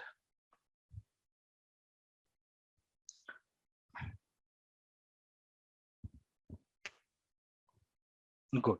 थँक्यू. सो प्रश्न मला दिसले नाहीत, नंतर विचारले तरी चालेल, आता असले तर आता विचारा. Then I will move to next thing, that is diary studies. Okay. हा, अच्छा, हा प्रश्न आलेत, बघूया जरा. ऍक्टिव्ह ऑब्झर्वेशन मध्ये तुम्ही ऍक्च्युली कस्टमरला सांगता की मी फक्त तुझ्या बरोबर फिरणार आहे, तू शॉपिंग कर, आणि तो त्यावेळेला नोट करत राहतो. ऍक्टिव्ह, त्याला माहिती असतं कस्टमरला. पॅसिव्ह मध्ये तुम्ही शॅडो असता, त्याला माहिती नसतं. ओके. सो ऍक्टिव्ह मध्ये पण बऱ्याच वेळेला आपण अशा प्रकारे करतात, किंवा कधी कधी तुम्ही युजरला सांगता की तुम्ही शॉप करत असताना आम्ही तुम्हाला ऑब्झर्व करतोय. ओके. आणि त्यावेळेला जे काय आहे ते आम्ही इनपुट्स घेऊ आणि ते तुम्हाला दाखवू, आणि त्याच्यानंतर जर तुम्ही अलाउ केलं तर ते आम्ही वापरू, असं पण सांगतात. ओके. एथनोग्राफीचा शब्दशः अर्थ ऑब्झर्वेशन नाही आहे. एथनोग्राफी एक टेक्निक आहे. एथनोग्राफी म्हणजे आपण स्वतःला त्याच्या शूज मध्ये ठेवणं. एथनिसिटी, एथनिक म्हणजे त्या माणसाचं जे कॅरेक्टर आहे त्याच्यामध्ये घुसणं. ओके. त्याच्यातून एथनोग्राफी शब्द आलाय. पण ऍक्च्युली करायचं काय की ऑब्झर्वेशन करायचं. शब्दशः अर्थ मला माहिती नाही, गुगल करा. ओके. गारमेंट साठी कसले क्वेश्चन्स, तो मी आता प्रत्येक इंडस्ट्रीचे स्पेसिफिक क्वेश्चन नाही तुम्हाला विचारणार, सांगणार. पण तुम्हाला लक्षात आलं असेल की गारमेंट म्हटल्यावर मग तो गारमेंट घालणारी व्यक्ती जी आहे त्या व्यक्तीचा पहिला तुम्हाला अभ्यास करायचा आहे. मग त्यांना ती ऍक्च्युली वापरायला द्या, किंवा ते परचेस करत असताना गारमेंट शॉप जे आहे त्या कुठल्या टाईपच्या शॉपमध्ये जातात. तुम्ही रस्त्यावरच्या नॉर्मल छोट्या शॉपमध्ये जा, मॉल मधल्या एकदम भारीतल्या झारा वगैरे सारख्या शॉपमध्ये जा, सगळ्या टाईपचे शॉप्स बघा, आणि मग त्याच्यातून अंदाज बांधा की कस्टमर्स कुठल्या टाईपचे कस्टमर्स काय बघतायत, काय शोधतायत, कुठल्या स्टाईलचे कपडे विकत घेतात, प्रश्न कुठले विचारतात. ओके. ट्रायल कसे करतात. इवन त्याचा पण स्टडी केला जातो माहितीये तुम्हाला. रिटेल शॉपमध्ये जे कपडे ट्रायलला घेऊन गेले जातात ना, त्याचा पण एक अभ्यास असतो की या सगळ्या कपड्यांमधून हेच कपडे ट्रायलसाठी जास्त का जात आहेत. त्याच्यावरून पण नव्या नव्या डिझाईन्स क्रिएट केल्या जातात. Okay. Then next is diary studies. Diary म्हणजे नावातच आहे डायरी, की एखादी गोष्ट आपण करतोय त्याची डायरी नोट करायची. काही प्रॉडक्ट्स आहेत ना जे रोज वापरायचे असतात. ओके. फॉर एक्झाम्पल कुकर किंवा गॅसची शेगडी, ह्या गोष्टी ना रोज मी फक्त किचन मधले एक्झाम्पल देतोय, पण हे सगळीकडे आहेत. मे बी तुमच्या ऑफिस मधली कॉफी मशीन रोज वापरली जाते, प्रिंटर रोज वापरला जातो. अशा टाईपच्या प्रॉडक्टसाठी डायरी स्टडीज ज्या आहेत त्या कामाच्या असतात. डायरी स्टडीज मध्ये मित्रांनो बेसिकली जे युजर्स असतात ना, ते युजर्सना सांगतो आपण की तुम्ही ना तुमचं बिहेवियर रेकॉर्ड करा. ओके. म्हणजे तुम्ही डायरीमध्ये नोट करा. पूर्वी डायरी असायची, पण आता मोबाईल हीच डायरी आहे. ओके. सो आता ऍक्च्युली लिहायची गरज नाही, तर आता कंपन्या काय सांगतात की तुम्ही फोटो काढा. तुम्ही प्रॉडक्ट वापरताना त्याचा फोटो काढा आणि आम्हाला पाठवा, रोज पाठवा. असं एक 30 दिवस 40 दिवस करा. ओके. ऑब्व्हियसली त्याच्यासाठी पैसे दिले जातात युजरला, कोणी फ्रीमध्ये तर हे करत नाही. काही लोक असतील जे फ्री करतील, पण मोस्टली पैसे किंवा काहीतरी फ्री दिलं जातं. तर त्याच्यामध्ये काय होतं माहितीये, बऱ्याच गोष्टी ज्या कस्टमर आपल्याला सांगत नाही, त्या त्याच्या पण लक्षात येत नाही किंवा आपल्या पण लक्षात येत नाही, त्या फोटोमध्ये येतात. ओके. आणि हे खूप पॉवरफुल आहे टेक्निक. कारण जेव्हा ते किंवा व्हिडिओ काढून पाठवायला सांगतात. रोज व्हिडिओ काढून पाठव, प्रॉडक्ट वापरत असतानाचा. ओके. तर मी तुम्हाला एक एक्झाम्पल देतो.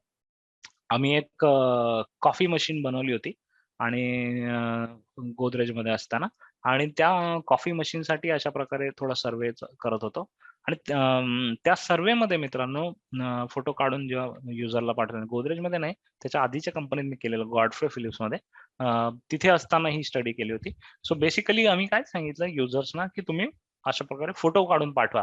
त्यावेळेला काही एवढे चांगले भारीतले कॅमेरा नव्हते, एकदम बेसिक कॅमेरा असायचा. पण फोटो मिळायचे आणि म्हणजे मिळायचे म्हणजे ते आम्ही नंतर पेन ड्राईव्हवर कलेक्ट करायचो. तर त्याच्यामध्ये असं दिसलं की ऑलमोस्ट सगळ्या ठिकाणी ऑफिसेसमध्ये ही जी मशीन होती कॉफी वेंडिंग मशीन ती टेबलवर ठेवलीच नव्हती.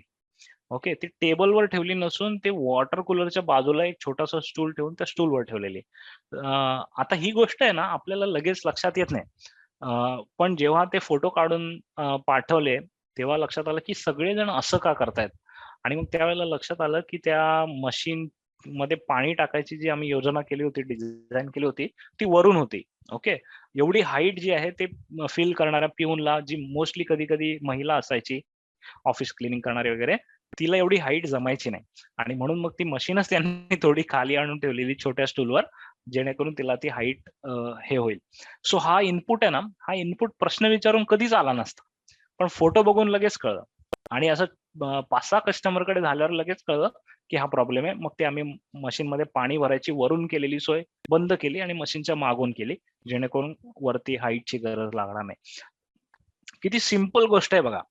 पण ही आपल्याला डायरी स्टडीमधून कळते, इंटरव्ह्यू, सर्व्हे मधून कळली नसते. Okay. So just as an example हे स्वतः माझ्याबरोबर घडलेलं एक्झाम्पल आहे. त्याच्यामुळे मला हे सांगायला बरं वाटलं, मजा आली. पण तुम्ही तुमचे प्रॉडक्ट जे युसेजवाले प्रॉडक्ट असतील ना, कुकरचं जर तुमचं प्रॉडक्ट असेल, लॅपटॉप हे तुमचं असेल, फर्निचर हे तुमचं प्रॉडक्ट असेल, जे रोज वापरलं जात आहे, तर बघा, मग तुम्हाला लगेच लक्षात येईल, की समजा तुम्ही टेबल बनवताय, टेबलचा फोटो मागवा रोज आणि तुम्हाला रोज नवे-नवे आयटम दिसतील टेबलवर. मग तुम्हाला लक्षात येईल, की ॲक्चुअली युजरची गरज काय? मग तुम्ही ते केबल सगळीकडे लटकलेले असतात, तर त्या केबलसाठी एक ट्रे द्याल. टेबलच्या डिझाइनमध्ये अजून इम्प्रूव्हमेंट झाली. आजकाल फोन चार्जिंग लागते. फोन चार्जिंगला सगळीकडून वायर इकडे-तिकडे फिरत असतात. तर तुम्ही टेबलवर ॲक्चुअली फोन चार्जिंग शकता.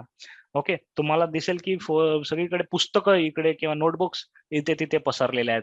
तर तुम्ही टेबलवर एक रॅक बनवू शकता का, की जिथे आपण हे ठेवू शकतो, स्टेशनरी आयटम फिक्स ठेवू शकतो. मल्टिपल गोष्टी आपल्याला त्याच्यातून सुचतात आणि ज्या आपल्याला प्रश्न विचारून कधीच कदाचित सुचणार नाहीत. सो ही झाली डायरी स्टडी आणि शेवट युझॅबिलिटी टेस्टिंग. युझॅबिलिटी म्हणजे प्रॉडक्ट वापरताना ॲक्चुअली काय यूज करताना काय प्रॉब्लेम येतात ते बघणं. युजेबिलिटी स्टडीचं एक एक्झाम्पल तुम्हाला दिलं लगेच कळेल. Amazon जे आहे ना, Amazonचे इनिशियली नवं-नवं होतं तेव्हा सगळा फोकस युजेबिलिटी टेस्टिंगवर होता. मग ते काय करायचे माहिती आहे? ॲक्चुअली 20-25 लोकांना घेऊन यायचे, त्यांच्या रूममध्ये बसवायचे, त्यांना इंटरनेट, लॅपटॉप त्यावेळेला कॉम्प्युटर्स होते, ते द्यायचे आणि पैसे पण तेच द्यायचे आणि सांगायचे, "हे पैसे घ्या आणि या साइटवर जाऊन तुम्हाला पाहिजे ते पर्चेस करा." ओके. आणि ते पर्चेस प्रोसेसमध्ये बघायचे, की ह्यांना सर्च करताना कसं सर्च करतात, ॲक्चुअली कुठे क्लिक करतात, कुठल्या प्रॉडक्टला मध्ये इंटरेस्ट घेतात, प्रॉडक्टचं डिस्क्रिप्शन किती वेळ वाचतात, कुठल्या टाइपच्या डिस्क्रिप्शनला बायवर बटनवर क्लिक करतात आणि ते युजरला बजेट द्यायचे, की एवढ्या बजेटमध्ये तुमचं एवढं मटेरियल तुम्हाला आणायचं आहे. हे या गोष्टी विकत घ्यायच्या. असे लिस्ट द्यायचे, पैसे पण द्यायचे आणि बजेट पण द्यायचे. आणि मग ते पुढे त्या युजर्सची सगळी मजा सुरू व्हायची आणि हे ऑब्झर्व्ह करायचे. मग बघायचे कुठे प्रॉब्लेम येतो. लगेच तो प्रॉब्लेम डेव्हलपर बाजूला पुढच्या 8-10 दिवसात प्रॉब्लेम तो सॉल्व्ह करायचा. परत युजर ग्रुपला परत टेस्टिंग करायला लावायचे. असं करत-करत त्यांनी युजेबिलिटी टेस्टिंग केली होती. ओके. ॲक्चुअली कस्टमरला समोर बसवून on the spot product improvement करणं, हे खूप इम्पोर्टंट. एक प्रश्न आलेला आहे आपल्याला. How to perform diary study in case of pharmacy business.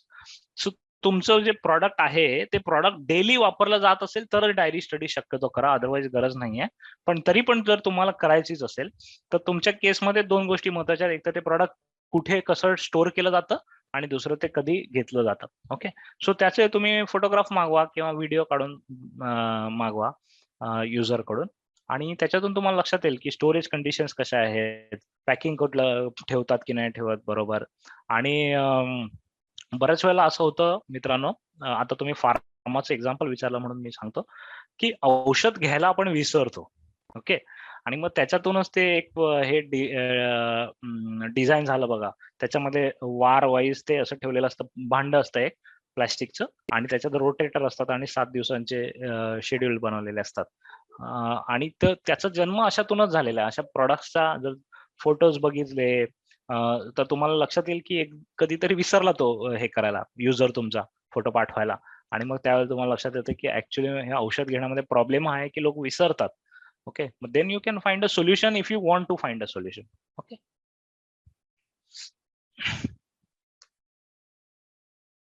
Yes, ready to cook product साठी करू शकता ना तुम्ही डायरी.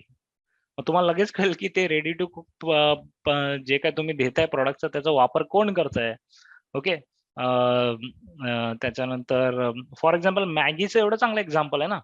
मॅगी आधी 2 मिनिट्स म्हणून विकली जात नव्हती. मॅगी एक नोवेल नाश्ता, नोवेल ब्रेकफास्ट म्हणून विकत. त्यांनी ब्रेकफास्ट मार्केट बरोबर खूप मेहनत केली, पण नाही जमलं त्यांना. कारण भारतामध्ये जे चपाती भाकरीचं महत्व आहे ते काय त्यांना कमी करता आलं नाही. मग अशा युजर टेस्टिंग मधून त्यांना लक्षात आलं, की मॅगी जे काही थोडे बहुत लोकं वापरतात ते का वापरतायत? तेव्हा त्यांना लक्षात आलं, की लवकर बनते, आणि मग त्यांनी त्याचं पूर्ण पोझिशनिंग चेंज केली आणि 2 मिनिट्स मॅगी आणलं, आणि मग तेव्हा पीक झालं, कारण लोकांना फायदा काय कळला, की वेळ वाचवते. अदरवाईज जे नाश्त्याची रिप्लेसमेंट म्हणून मॅगी जेवढे दिवस पिच केलं, कधी चाललं नाही ते. सो तुम्हाला या गोष्टी लगेच लक्षात येतील जेव्हा तुम्ही युजरची स्टडी करता. Okay, let's go to next type, that is quantitative. ही थोडी इझी आहे. क्वालिटेटिव्ह थोडी कठीण आहे आणि इंटरेस्टिंग पण क्वालिटेटिव्ह आहे. क्वांटिटेटिव्ह तशीच कंपॅरेटिव्हली इझी आहे, कारण बऱ्याच वेळेला आजकाल सगळा डेटा जो आहे तो आपल्याला मशीनने मिळतोय. म्हणजे तुमचे जे सॉफ्टवेअर्स आहेत बरेचसे डेटा अनालिटिक्सचे, ते आपल्याला क्वांटिटेटिव्ह रिसर्च करून देतात. आपल्याला फक्त इनपुट्स द्यायचे. क्वालिटेटिव्ह रिसर्चसाठी आपलं माइंड, आपलं ब्रेनच काम करतं. ओके. पहिली मेथड आहे जी सगळ्यांना माहिती आहे, दॅट इज सर्व्हेज. तुम्ही केले असतील, प्रत्यक्षात सर्वे केले असतील. ओके. आजकाल ते सगळे सर्वे ऑनलाईन होत आहेत. गुगल फॉर्म्स मध्ये वगैरे सर्वेज केले जातात. सो अगेन सर्वे मध्ये पण सेम प्रॉब्लेम होतो, की खूप सारे प्रश्न विचारले जातात आणि मग त्याच्यामध्ये तो इसेन्स निघून जातो सर्वेचा. एकतर असेच लोक सर्वे भरायला तयार नसतात. त्यात पण जेव्हा समोरासमोर होते ते थोडं तरी सिरियसली लिहित होते. पण आता ऑनलाईन तुम्ही पाठवून देता सर्वे फॉर्म आणि तुम्हाला वाटतं की माझा सर्वे झाला. पण समोरचा भरणारा किती सिरियस आहे, तो आपला पहिला answer yes, yes, yes select करून सबमिट करून टाकतो. ओके. सो म्हणून तुम्हाला थोडं प्रॉपरली केलं पाहिजे. कमी प्रश्न असले पाहिजे. तुमचं प्रॉपर गोल सेट पाहिजे, की मी का हा सर्वे करतोय? गोल्स काय असू शकतात? स्ट्रॅटेजीसाठी, प्रॉडक्टसाठी, कॉम्पिटिशनसाठी, इंडस्ट्रीसाठी कसला अभ्यास मी नेमका करतोय? Okay. Set your goal first. Then keep it short and sweet.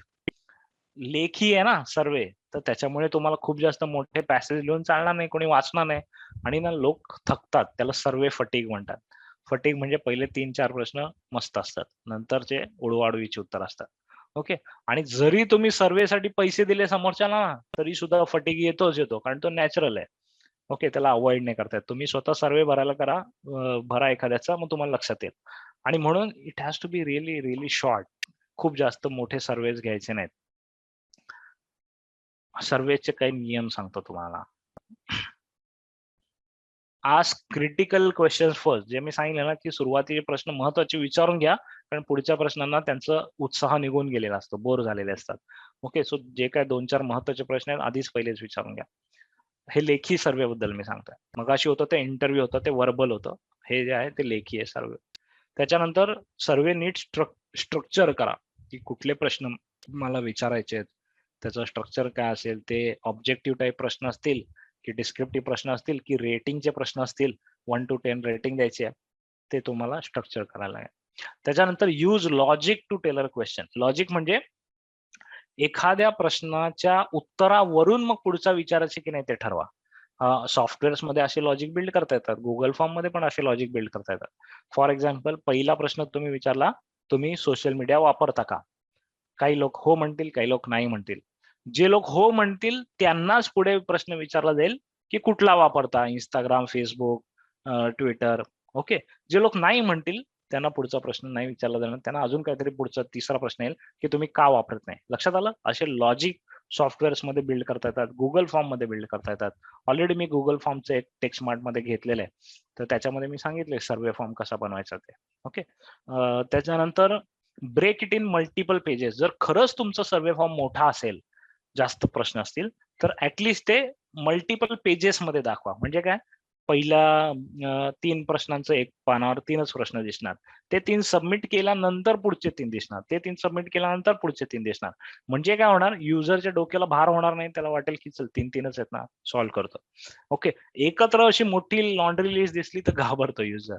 So म्हणून break it in multiple pages. Then add the progress bar, म्हणजे जसा भरतोय प्रोग्रेस बार तसं तसं त्याला दिसला पाहिजे, म्हणजे तो सर्वे भरत असताना त्याला कम्फर्ट राहते.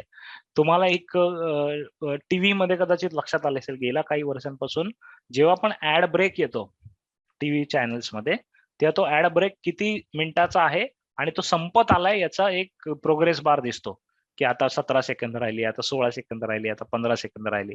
कारण आपल्या माइंडला आपण मेसेज देतो, चल ठीक आहे 16 सेकंद थांबायचं आणि आपण चेंज नाही करत. पण समजा तो प्रोग्रेस बार तिथे नसताच, तर आपल्याला माहिती नाही ना की कधी किती वेळ हा ऍड ब्रेक चालणार आहे, तर लगेच आपण रिमोट कडे जायचो. तर ते रिमोट चॅनल चेंज होऊ नये म्हणून मग त्यांनी आता तो प्रोग्रेस बार टाकलेला आहे. लक्षात आलं? सो प्रोग्रेस बारचा वापर चांगला होता तिथे. अवॉइड जार्गन, कठीण शब्द जे तुम्हाला तुमच्या इंडस्ट्रीतले शब्द माहिती असतील. ओके. थिकनेस, विस्कोसिटी, रेजिस्टन्स, हे सगळे तुमच्या इंडस्ट्रीतले तुम्हाला माहिती असलेले शब्द आहेत. समोरच्याला विचारायला माहिती नसतील, ते उगाच जार्गन वापरून फायदा नाहीये. सिम्प्लिफाय करा. जेवढं सामान्य भाषेत लिहिता येईल तेवढं सामान्य भाषेत लिहा. आणि 1 क्वेश्चन पर क्वेश्चन. 1 क्वेश्चन पर क्वेश्चन म्हणजे मगाशी मी तुम्हाला उदाहरण दिलं ना, एकाच प्रश्नात खूप सारे प्रश्न घुसडवून टाकतो आपण, तसं नाही करायचं. क्लिअर कट ते 1-2 वाक्यातला प्रश्न वाचून त्याला लगेच कळलं पाहिजे की नेमका प्रश्न काय. ओके. एकाच प्रश्नात मल्टिपल प्रश्न नाही विचारायचे, की तुम्ही सोशल मीडिया वापरता का? नसेल वापरत तर का वापरत नाही याचं एक्सप्लेनेशन द्या. मग 2 प्रश्न झाले की नाही? तसं नाही करायचं. एका प्रश्नात एकच प्रश्न असला पाहिजे. 1 question per question. So keep it simple, keep it short, कारण कोणालाही वेळ नाहीये. जो आपल्याला वेळ देतोय तो आपल्यावर उपकार करतोय, तर त्याच्या वेळेची किंमत आपण समजली पाहिजे. सर्व्हेमध्ये तुम्ही येस नो चे प्रश्न विचारू शकता, पण त्याच्यामुळे तुम्हाला फक्त क्वांटिटेटिव्ह डेटा मिळणार. क्वालिटेटिव्ह डेटा पाहिजे तर मग तुम्हाला डिस्क्रिप्टिव्ह प्रश्न विचारावे लागतील. डिपेंड्स की तुमचा ऑब्जेक्टिव्ह काय आहे. तुम्हाला क्वांटिटेटिव्ह पाहिजे का क्वालिटेटिव्ह पाहिजे? बऱ्याच केसेसमध्ये दोन्ही लागतं तुम्हाला. Okay. Then again test pilot, की सगळ्यांना तो प्रश्न सर्वे तुमचा पाठवायच्या आधी 4-5 लोकांना पाठवून बघा, त्यांची उत्तर येतात का बघा, त्या उत्तरामध्ये काय बदल करावा लागतोय का, प्रश्नांच्या फ्लो मध्ये, सिक्वेन्स मध्ये, वर्डिंग्स मध्ये, स्ट्रक्चर मध्ये काही बदल करायचा आहे का, याचा अभ्यास करा. टेस्ट पायलट करा. एक 4-5 लोकांकडून रिस्पॉन्स आल्यानंतर मग तो सगळ्यांना एकत्र पाठवा प्रश्न. Okay. So this is survey. Simple आहे, पण आपल्याला सिंपल गोष्टी करतानाच नेहमी चुका होतात आयुष्यात. सो सर्वेला लाईटली घेऊ नका. If you want to do it really carefully. त्याच्यानंतर पुढची टेक्निक आहे डेटा अनालिटिक्स. हे इंटरेस्टिंग आहे आणि हे सगळ्यांसाठी नाहीये. ओके. कारण अनालिटिक्सचे सॉफ्टवेअर्स असतात, टूल्स असतात, थोडं महाग असतात. पण कधीतरी तुम्हाला एकतर हे टूल्स स्वस्त होतील किंवा तुमचा बिझनेस खूप मोठा होईल, त्यावेळेला तुम्हाला कदाचित वापरायला लागतील. मी माहिती असावी म्हणून सांगून ठेवतोय. Okay. Power of data is very important. तुम्ही आता क्रिकेट मॅच बघत असाल. क्रिकेट मॅच मध्ये मित्रांनो प्रत्येक बॉलचा डेटा अनालिसिस होतो आणि तो डेटा अनालिसिस एवढा पहिल्यांदा फक्त असाच व्हायचा की बॉलचा स्पीड किती आहे आणि किती ऍव्हरेज मिळतो किंवा किती मेडन बॉल्स जातात, बेसिक डेटा होता ना. आता IPL वगैरे मध्ये तर एवढा डीप डेटा आहे की एखादा बॅट्समन आल्यानंतर पहिल्या 5 बॉल मध्ये किती रन करतो, पुढच्या 10 बॉल मध्ये किती रन करतो, याचा पण अनालिसिस आहे. ओके. आणि मग तो अनालिसिस आल्यानंतर मग तो जो त्याचा अनालिस्ट असेल, तो जाऊन कॅप्टनला सांगतो की याला जर तू पहिल्या 15 बॉलमध्ये आउट करू शकलास तर बेस्ट आहे, कारण 15 बॉल नंतर पुढचे 30 बॉल 40 बॉल हा काय आउट होत नाही. हा एवढा डीप अनालिसिस असतो. ओके. ही जस्ट मी तुम्हाला सांगतो की जस्ट ओपनिंग आहे, जस्ट इंट्रोडक्शन आहे. डेटा अनालिटिक्स खूप मोठं आहे, खूप खूप खूप मोठं आहे. जे 3 टाईपचे डेटा अनालिटिक्स आपल्या थोडेसे कक्षेत आहेत, ते आहेत वेब अनालिटिक्स. गुगलने त्यांचं गुगल अनालिटिक्स नावाचं प्रॉडक्ट फ्री दिलेलं आहे. ओके. आणि मी आपले जे डीजी स्मार्ट सेशन घेणार आहे त्याच्यात मी कधीतरी ते एक्सप्लेन करेन. तर त्याच्यामध्ये तुमच्या वेबसाईट मध्ये येणारे लोक, त्यांचं अंदाजे वय काय, ते कुठल्या देशाच्या जगाच्या कुठल्या कोपऱ्यातून येत आहेत, ओके, मेल आहेत की फिमेल आहेत, त्यांचे बेसिक पर्सोना काय आहे, ते काय सर्च करून आलेले आहेत. पुढचा जो आहे तो सर्च अनालिटिक्स, की तो काय सर्च करून आले, ते कुठल्या पानावर जास्त थांबलेत, ते नेमके कुठल्या लिंकवर क्लिक करतात, कुठल्या पानामध्ये ते एंटर केलं, कुठल्या पानावरून त्यांनी एक्झिट केलं, म्हणजे कुठलं पेज शोधत शोधत आले आणि त्याच्यानंतर किती पेजेस पाहिले, एका पेजवर साधारण किती वेळ घालवला आणि या पेजवर आल्यानंतर एक्झिट झाले, म्हणजे या पेजवर त्यांना काहीतरी आवडलं नाही. ओके, असा सगळा फ्लो आपल्याला वेब अनालिटिक्स मध्ये बघायला मिळतो. खूप मस्त आहे, खूप पॉवरफुल आहे. गुगलने फ्री दिलेलं आहे, पण ते वापरणं एवढं सोपं नाही, शिकायला लागतं थोडंसं. ठीक आहे. सो वेब अनालिटिक्स आपल्याला खूप सारा डेटा देतो. माझ्या एक्झाम्पल मध्ये मी तुम्हाला सांगतो, नेट भेटची नवी नवी सुरुवात होती. आता तर इनफॅक्ट मी वेब अनालिटिक्स बघायचं पण बंद केलंय, म्हणजे गेले 2-2.5 वर्ष मी अनालिटिक्स बघितलेलं नाहीये. माझी चूक आहे, बघायचे मला पण वेळ नाही मिळत आहे. पण मित्रांनो, सुरुवातीच्या काळामध्ये जेव्हा मी अनालिटिक्स ऍक्टिव्हली रोज बघायचो, त्यावेळेला मला एक डेटा असा दिसला. त्यावेळेला मुंबई पुणे मुंबई हा पिक्चर आला होता. ओके, पहिला का दुसरा मला आठवत नाही. मुंबई पुणे मुंबई मराठी चित्रपट आला होता आणि बरेच लोक ना त्या मुंबई पुणे मुंबईचं गाणं सर्च करायचे आणि ते सर्च करत करत नेटबेटच्या साईटवर यायचे. तर मला कळलं नाही की ह्या पिक्चरचा आणि नेटबेटचा काय संबंध आहे, काय माहिती नाही. आणि मला नंतर लक्षात आलं, मी कुठेतरी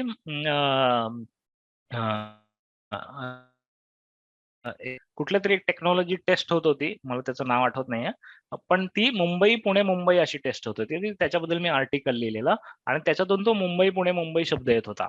आणि म्हणून ज्यांनी कोणी मुंबई, पुणे, मुंबई टाइप केलं Google सर्चमध्ये, त्यातले काही लोक माझ्या साईटवर येत होते. तर मला लक्षात आलं की या सर्च वर्डसाठी खूप ट्रॅफिक येते आणि गाण्यांसाठी, म्हणजे त्या पिक्चरमधली गाणी शोधत होते लोक. आणि मग मी लगेच काय केलं असेल, तर मी एक दुसरी वेबसाईट बनवली. त्याच्यामध्ये मुंबई, पुणे, मुंबईची सगळी गाणी टाकली, टेक्स्ट, कारण ऑब्व्हियसली ऑडिओ टाकला असतं तर कॉपीराईट झाला असतं, पण लिरिक्स टाकले. ओके, आणि त्या लिरिक्सच्या बाजूला मी माझ्या नेटबेटच्या प्रॉडक्टची जाहिरात ठेवली. सो आता काय झालं, लोक सर्च करत करत, गाणी सर्च करत करत तिथे यायला लागले आणि आल्यानंतर बाजूला माझ्या प्रॉडक्ट बघायचे, म्हणजे माझी ऍडव्हर्टायझिंग फ्री मध्ये व्हायला लागली. हा डेटा अनालिटिक्समुळे फरक झाला.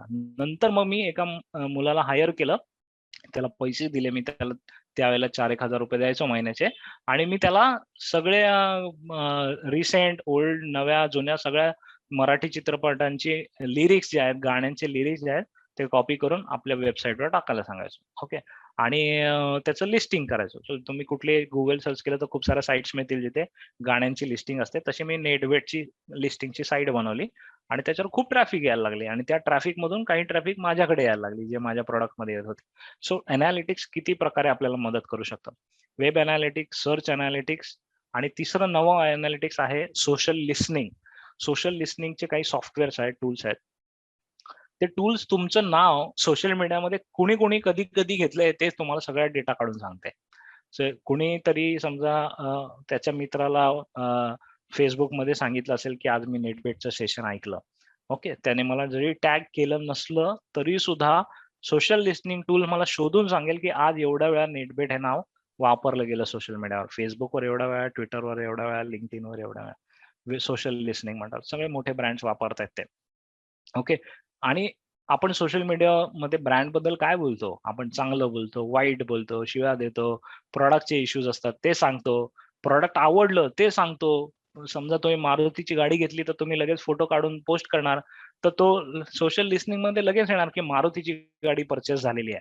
ओके, सो हा सगळा अनालिसिस होतो आणि सगळा अनालिसिस एकत्र करून त्याचं डेटामध्ये रूपांतर केलं जातं की महाराष्ट्रामध्ये एवढ्या लोकांनी आज तुमच्याबद्दल चांगली फीडबॅक दिला किंवा वाईट फीडबॅक दिला. त्याचा मूड पण त्यांना चेक करता येतो. कारण काही शब्द आहेत त्यांनी लिस्टिंग मध्ये टाकलेले आहेत. Okay, good, bad, I am frustrated, असं त्या पोस्टमध्ये फ्रस्ट्रेटेड शब्द असला तर ते बॅड मध्ये जाईल. आय एम सो हॅपी असलं तर ते गुड मध्ये येईल. सो ते त्याचा पण अनालिसिस करतात आणि असा सगळा डेटा प्रेझेंट केला जातो. इट इज व्हेरी इंटरेस्टिंग आणि त्याला म्हणजे लिमिट नाहीये. मी तुम्हाला खूपच थोडं सांगितलंय. ओके, पुढे मागे भविष्यात कधीतरी हे टूल्स खूप सोपे होतील, स्वस्त होतील, त्यावेळेला तुम्हाला हे कळेल.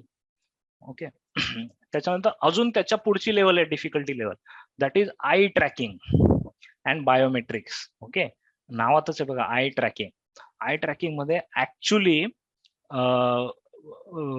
ग्राहक कुठे बघतोय, त्याच्या डोळ्यांच्या बाहुल्या कशा फिरतायत, त्याची ट्रॅकिंग केली जाते. बरेचसे सॉफ्टवेअर्स आहेत, बरेचसे ऍप्स आहेत, जे आपल्याला आपली मुवमेंट जी आहे ते ट्रॅक करतात. किंवा कधी-कधी जेव्हा ऑफिशियल सर्व्हे केला जातो, तेव्हा काही स्पेसिफिक वेगळ्या टाइपचे डिझाइन केलेले चष्मे दिले जातात. ग्राहकांना आणि सांगतात हा चष्मा घाला आणि फिरा मॉलमध्ये. आणि मग तो चष्मा जो आहे ना तो करत असतो मॅपिंग सगळं, की डाव्या बाजूला बघतो का, उजव्या बाजूला बघतो का, ह्या दुकानाकडे बघितलं का, ह्या डेमोकडे बघितलं का, या प्रॉडक्टकडे बघितलं का, असा सगळा अनालिसिस काढून देतो. त्याला म्हणतात आय ट्रॅकिंग. ओके. त्याच्यानंतर त्याच्याही पुढचं जाऊन एक आहे गॅल्व्हॅनिक स्किन रिस्पॉन्स. स्किन म्हणजे आपल्या आपल्या स्किनवर घाम येतो, त्याच्यामधून पण डेटा काढला जातो. स्पेशली स्पोर्ट्स रिलेटेड प्रोडक्ट्स असतात त्याच्यामध्ये हा गॅल्व्हॅनिक स्किन रिस्पॉन्स वापरला जातो. तिसरा आहे हार्ट रेट मॉनिटर्स. तुम्ही सगळ्यांनी आजकाल बघितले असतील, जिम मध्ये वगैरे असतातच हार्ट रेट मॉनिटर्स. किंवा कधी कधी आपल्याला एखादी गोष्ट बघून एकदम उत्साहाचं भरतं येतं, मजा येते. अरे मी खूप दिवसापासून हे शोधत होतो, आत्ता मला हे भेटलंय प्रॉडक्ट फायनली. ही फिलिंग तुमच्या मनात आली की तुमची हार्टबीट चेंज होते आणि ते मॉनिटर्स ते ट्रॅक करतात.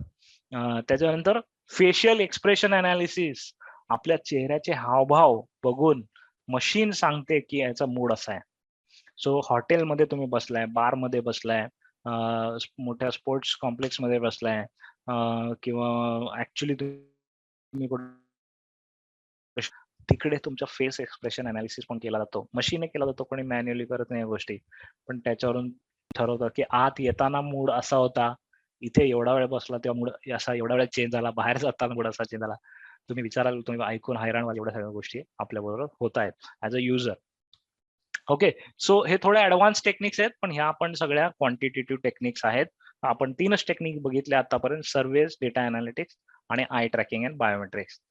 यातल्या आपण बऱ्याचशा वापरता येणार नाही, पण सर्वे वापरता येईल, वेब अनालिटिक्स वापरता येईल, सर्च अनालिटिक्स वापरता येईल. सोशल लिसनिंग थोडं अजून महाग आहे आणि बाकीच्या गोष्टी तर आपल्याला अजून तरी आपल्या रीचच्या बाहेर आहेत.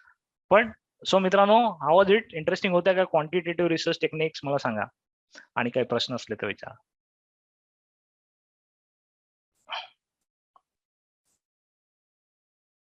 Okay, I'm back again, friends. Sorry for the delay. Okay. हां. सो आपण कस्टमर सेगमेंटेशन बद्दल बोलत होतो, की आपण मार्केट रिसर्च करत असताना कुठल्या टाईपचे नेमके माझे कस्टमर आहेत त्याचा अभ्यास करणं महत्वाचं आहे. त्याच्यासाठी तुम्ही रिसर्च वापरा. जेव्हा तुम्ही सर्व्हे वापरताय, इंटरव्ह्यू वापरताय, तुम्हाला लक्षात येईल की कुठल्या टाईपचे कस्टमर मला चांगला रिस्पॉन्स देतात, म्हणजे प्रॉडक्टसाठी पॉझिटिव्ह रिस्पॉन्स देतात. ओके. त्या सेगमेंटसाठी काय तुम्हाला बनवता येईल का ते बघा. त्याच्यानंतर प्रॉडक्ट आणि स्ट्रॅटेजीज तर आपले रिसर्च गोल असणारच आहेत. त्याच्यानंतर क्वांटिटेटिव्ह निवडायची की क्वालिटेटिव्ह निवडायची, हा तर यक्ष प्रश्न हा सगळ्यांच्या समोर आहे. पण त्याचं उत्तर जर सोपं करून सांगायचं झालं, तर जेव्हा तुम्हाला व्हॉटचं आन्सर पाहिजे तेव्हा क्वांटिटेटिव्ह वापरायचं. ओके. व्हॉटचं म्हणजे की माझं मार्केट किती मोठं आहे, मी काय विकू, लोक काय विकत घेतात. Okay. This is all what.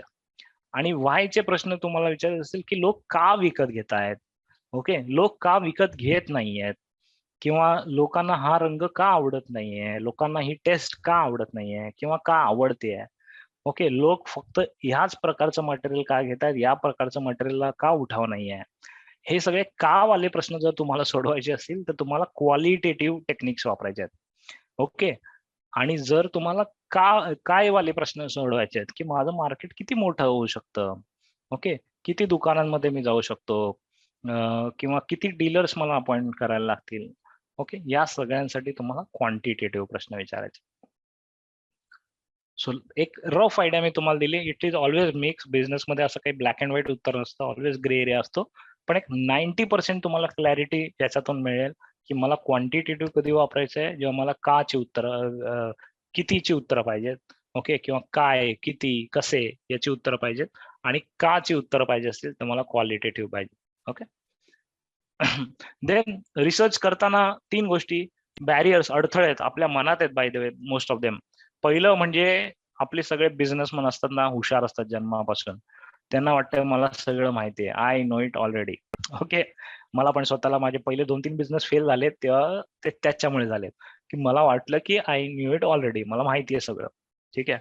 माझा फर्स्ट बिझनेस होता एसी रिपेअरिंगचा. तुम्हाला कदाचित ऐकून हसायला येईल. मी इलेक्ट्रिकल इंजिनियर होतो ना. तर आय थॉट की मला येतं एसी रिपेअरिंगचं सगळं. I know it already. पण ऍक्च्युअली कस्टमर कसे मिळवायचे, कस्टमरला काय पाहिजे, काही माहिती नव्हतं. It failed miserable obviously. Okay. So असे इनिशियल काही बिझनेस फेल झाले. आणि दॅट इज बिकॉज मला स्वतःला वाटायचं की मला सगळं माहिती आहे. पण रिसर्च केल्यानंतर आपल्याला प्रश्नांची उत्तरं मिळायला सुरू होतात. Then bad previous experience. कधीतरी तुम्ही मागे रिसर्च केली असेल, सर्वे एखादा पाठवला असेल, पण तुम्हाला अनुभव वाईट आला. तुम्ही पण सांगितलं ना आता मला की लोक फॉर्म भरतच नाही, चुकीचा भरतात, त्याच्या डेटातून काय अर्थ लागत नाही. So bad experience is bad experience. तो आधी चटका लागला म्हणून आता पण आपण काम करायचं भाकरी भाजायची टाळणार का? तर नाही. आधीचा चटका होता, शिका त्याच्यातून पुढे जा, पण परत भाकरी भाजायलाच लागणार आहे, परत रिसर्च करावीच लागणार आहे. ओके. रिसर्च काय रोज रोज करायची गोष्ट नाही, पण ऍटलीस्ट 2 वर्ष 3 वर्षाने तुम्ही रिसर्च करत जा, कारण मार्केट डायनामिक्स चेंज होतात. ओके. प्री कोरोना तुमचे जे काय अनुमानं तुम्ही लावलेली असतील ते आता बदलली आहेत. ओके. परत रिसर्च करायची वेळ आलेली आहे. आता लोकांना काय वेगळं पाहिजे, नवं पाहिजे, प्रॉडक्टमध्ये मी काय अजून बदल करू शकतो, सर्व्हिसमध्ये काय बदल करू शकतो, याचा रिसर्च केला नाही तर उत्तर मिळणार नाही तुम्हाला. ओके. आणि तिसरं, इट्स टू एक्सपेन्सिव्ह. अरे याच्यामध्ये खूप पैसे खर्च होत आहेत. पण आय होप या प्रश्नाचं उत्तर तुमचं सॉल्व्ह झालं असेल, कारण मी तुम्हाला अनेक फ्री टेक्निक पण शिकवल्यात. बरोबर की नाही? So I want your commitment, at least जे बिझनेस सुरू करणार आहेत त्यांच्याकडून, की मी किमान 15 दिवसाची रिसर्च करेन, मग त्या प्रॉडक्टला किंवा सर्व्हिसला हात घालेन. Give me a commitment. ज्यांना ज्यांना बिझनेस सुरू करायचा त्यांनी शपथ घ्या अशी, की मी किमान 15 दिवसाची, किमान म्हणतोय मी, करायचे तर 3 महिने, पण किमान 15 दिवसाची मार्केट रिसर्च करेन. त्याच्यातून अनुमानं काढेन, निष्कर्ष काढेन आणि मग मी माझ्या बिझनेसला सुरुवात करेन. अरे टाइप करा, कमेंटमध्ये लिहायचंय तुम्हाला. कमिटमेंट, कारण कुठल्याही मराठी माणसाचा बिझनेस फेल नाही झाला पाहिजे. जेवढा सक्सेसफुल होणार बिझनेस, तेवढी आपल्या कम्युनिटीला ओव्हरऑल फायदा होणार आहे. सो हे 15-20 दिवस तुम्ही प्रॉपर मार्केट रिसर्च केली ना, तुमचे फेल्युअरचे चान्सेस खूप कमी होणार. पण ना ते कोणाला लक्षात येत नाही, कारण फेल्युअरचे चान्सेस कमी होणार ही गोष्ट मोजता नाही येत ना. सो तुम्हाला कळणार नाही ती. पण जो जो करतो एक माणूस ना, त्याला कळेल त्याची किंमत. बाहेरच्यांना कदाचित कळणार नाही. बाहेरच्यांना सक्सेस कळते. फेल्युअरचे चान्सेस कमी झालेले कळत नाही. तुम्ही 35% मिळवा, 45% मिळवा, 50% मिळवा, जगाला काही फरक पडत नाही. पण तुमच्यासाठी तो खूप मोठा फरक असतो. तसं आहे ते. Okay. So always start with research. Then some important elements, 2 महत्वाचे एलिमेंट्स मला तुम्हाला सांगायचे आहेत रिसर्च मध्ये करत असताना. पहिलं म्हणजे पर्सोना. पर्सोना म्हणजे ग्राहकाचा एक अवतार मनामध्ये ठरवायचा. त्याला ऍक्च्युली एक नाव द्यायचं. फॉर एक्झाम्पल, माझ्या केसमध्ये मी नेटबेटचे जेव्हा सुरुवात केली तेव्हा, आताचा पर्सोना वेगळा आहे, पण जेव्हा सुरुवात केली तेव्हा पर्सोना कसा ठरवलेला बघा. एक असा माणूस जो मुंबई पुणे सोडून इतर शहरांमध्ये, गावांमध्ये, राज्यांमध्ये आहे. मुंबई पुणे सारख्या मोठ्या शहरांमध्ये नाहीये. ओके. त्याला शिकण्यासाठी आपलं घर सोडून बाहेर राहायला लागणार आहे. त्याचं अजून लग्न झालेलं नाहीये, फॅमिली नाहीये. त्याचं करिअर नुकता सुरू झालंय किंवा तो नुकता पास आउट झालाय. तो मेल और फिमेल आहे, तो मराठी आहे आणि त्याची पहिल्या जनरेशन आहे शिकलेली. म्हणजे त्याच्या आधीची जनरेशन आहे ना, ती प्रॉपर शिकलेली नाहीये, 10वी पास साधारण झाले. हे मी पर्सोना ठरवलेला. असं एक चित्र बनवलं, की अशा टाईपच्या लोकांसाठी नेटबेटचे प्रॉडक्ट्स आहेत. ओके. लक्षात आलं पर्सोना कसा असतो? एकदा तुम्ही तो पर्सोना बनवला, की मग त्याच्या दृष्टीने मग तुम्हाला सगळी उत्तरं मिळायला लागतात. त्याला समोर ठेवायचं. त्या काय नाव त्याचं? एकलव्याने कसं द्रोणाचार्यांचा समोर पुतळा ठेवलेला आणि त्यांना स्मरून तो करत होता, तसा हा पुतळा आपल्याला ठेवायचा. एक पर्सोना बनवून मनातल्या मनात तो ठेवायचा आहे आणि सगळ्या बिझनेसच्या प्रश्नांची उत्तरं त्याच्या दृष्टीतून बघायची. आणि मग तुम्हाला लगेच उत्तरं मिळायला सुरू होतील, की मला ह्या टाइपच्या कस्टमरला काय दिलं पाहिजे ते मी देणार. आणि म्हणून आमचे सुरुवातीचे कोर्सेस करिअर कोर्सेस होते. Excel, Word, PowerPoint, web designing, Photoshop, जे करून लोकांना क्विकली जॉब मिळायचे. इव्हन इंटरव्ह्यूचा कोर्स आहे आमच्याकडे. ओके, की इंटरव्ह्यू कसा द्यायचा बिगिनर्ससाठी. तर हे सगळं का आम्ही डिझाईन केलं, कारण तो पर्सोना डोक्यात ठेवला आणि त्या माणसाला शिक्षणासाठी घर सोडावं लागू नये आणि जवळपास कुठेतरी जॉब मिळावा, याच्यासाठी काय आपल्याला करता येईल त्याच्या दृष्टीने काम सुरू केलं. So persona development is very important मार्केटिंगमध्ये. ओके. सेकंड, मी जेव्हा माझं फेसबुक मार्केटिंगचं ट्रेनिंग घेतो तेव्हा अर्धा वेळ मी पर्सोना डिफाईन वर देतो. लोक मला विचारतात की अरे आम्ही फेसबुकच्या ट्रेनिंगला आलो, अर्धा वेळ तर आम्ही फेसबुक ओपनच नाही केला. म्हटलं फेसबुक नंतर पहिलं पर्सोना डिझायनिंग नीट करा, कारण तुमचा कस्टमर एकदा तुमच्या कस्टमरची नस एकदा तुम्ही ओळखली का मग तुम्ही त्याला फेसबुक मधून गाठा, ट्विटर मधून गाठा, इन्स्टा मधून गाठा, युट्यूब मधून गाठा, काय फरक पडत नाही. ओके, कोणाला गाठायचंय पहिला, कोणासाठी माझा बिझनेस बिल्ड करायचा आहे ते ठरवणं म्हणजे पर्सोना ठरवणं. Then next is journey mapping. This is very interesting. Okay, नावातच आहे जर्नी मॅपिंग. कस्टमरचा एक प्रवास असतो, कस्टमरची एक जर्नी असते. ओके, ती जर्नी कशी असते बघा मित्रांनो, तो फर्स्ट टाइम तुमच्याबद्दल माहिती घेतो. ती कुठे असेल? ती सोशल मीडियावर असेल, एखाद्या पेपरमध्ये तुमच्याबद्दल वाचेल, एखादा त्याचा मित्र सांगेल, रेफरन्स देईल. ओके, किंवा जाता येता बोर्ड वाचेल कुठेतरी, तुमची जाहिरात कुठेतरी लावलेली असेल. मल्टिपल थिंग्स आहेत. ही झाली जर्नीची सुरुवात. ओके, मग तो काय करतो? लगेच येऊन पैसे देऊन परचेस करतो का? नाही. मग तो फोन करेल, तुमची वेबसाईट बघेल, ईमेल लिहेल, किंवा तुम्हाला येऊन भेटेल, किंवा डेमो मागेल, किंवा तुम्हाला बोलवेल. दुसरा टच पॉइंट झाला. ओके, तिसरा टच पॉइंट काय होईल की तो अजून कोणाला तरी घरच्या मेंबरला घेऊन येईल, किंवा अजून ऑफिस मधल्या बॉसला घेऊन येईल, किंवा मित्राला घेऊन येईल, परत डेमो घेईल, परत प्रश्न विचारेल, परत अजून काय 4 प्रश्न आणखीन घेईल तुमच्याकडून सोडून, नंतर तो फायनल करेल. ओके, जर ते त्याच्या खिशातून लगेच पैसे काढून देण्यासारखं असेल तर ठीकच आहे. पण समजा एक्सपेन्सिव्ह गोष्ट आहे, तर मग त्याला कदाचित लोन घ्यावं लागेल, कदाचित क्रेडिट कार्ड वापरावं लागेल, कदाचित उधार मागावे लागेल. सो केवढे सारे टच पॉइंट आहेत बघा तुमच्या बिझनेसमध्ये. कस्टमरला प्रोडक्टला पोहोचवायचा जो मार्ग आहे, जी जर्नी आहे, ती जर्नीची मॅपिंग, की त्याचं कुठे कुठे टच होतो माझ्या बिझनेसला, आणि जिथे जिथे टच होतो तिथे तिथे त्याला काय अडचणी येतात. ओके, मी मगाशी तुम्हाला एक्झाम्पल दिलं बघा फोटोचं, की जेव्हा युजरने फोटो पाठवला मशीनचा, तेव्हा मला लक्षात आलं की हा मशीन जो टेबलवर ठेवतच नाहीये, हा मशीन खाली ठेवतोय थोडीशी. सो तो टच पॉइंट आहे. ओके, ही जर्नी मॅपिंग जर केली असती प्रॉपरली तर आम्हाला तो टच पॉइंट तिथेच लक्षात आला असता. सो ही जी जर्नी मॅपिंग आहे ना मित्रांनो, की माझा कस्टमर नेमका प्रॉडक्ट पर्यंत कसा पोहोचतोय, आणि इव्हन पोहोचल्यानंतर पुढे तो कसा वापरतोय, याची मॅपिंग. त्या प्रत्येक टच पॉइंटला मला काय इम्प्रुव्हमेंट करता येईल. ओके, फॉर एक्झाम्पल एक आमचं अगेन कॉफी मशीनचं उदाहरण देतो, कारण मी वेंडिंग इंडस्ट्रीमध्ये बरंच काम केलं. सो कॉफी मशीन एक डिझाईन केली होती, आणि ते कॉफी मशीन चांगलं होतं, पण फार छान दिसायला चांगलं नव्हतं फार.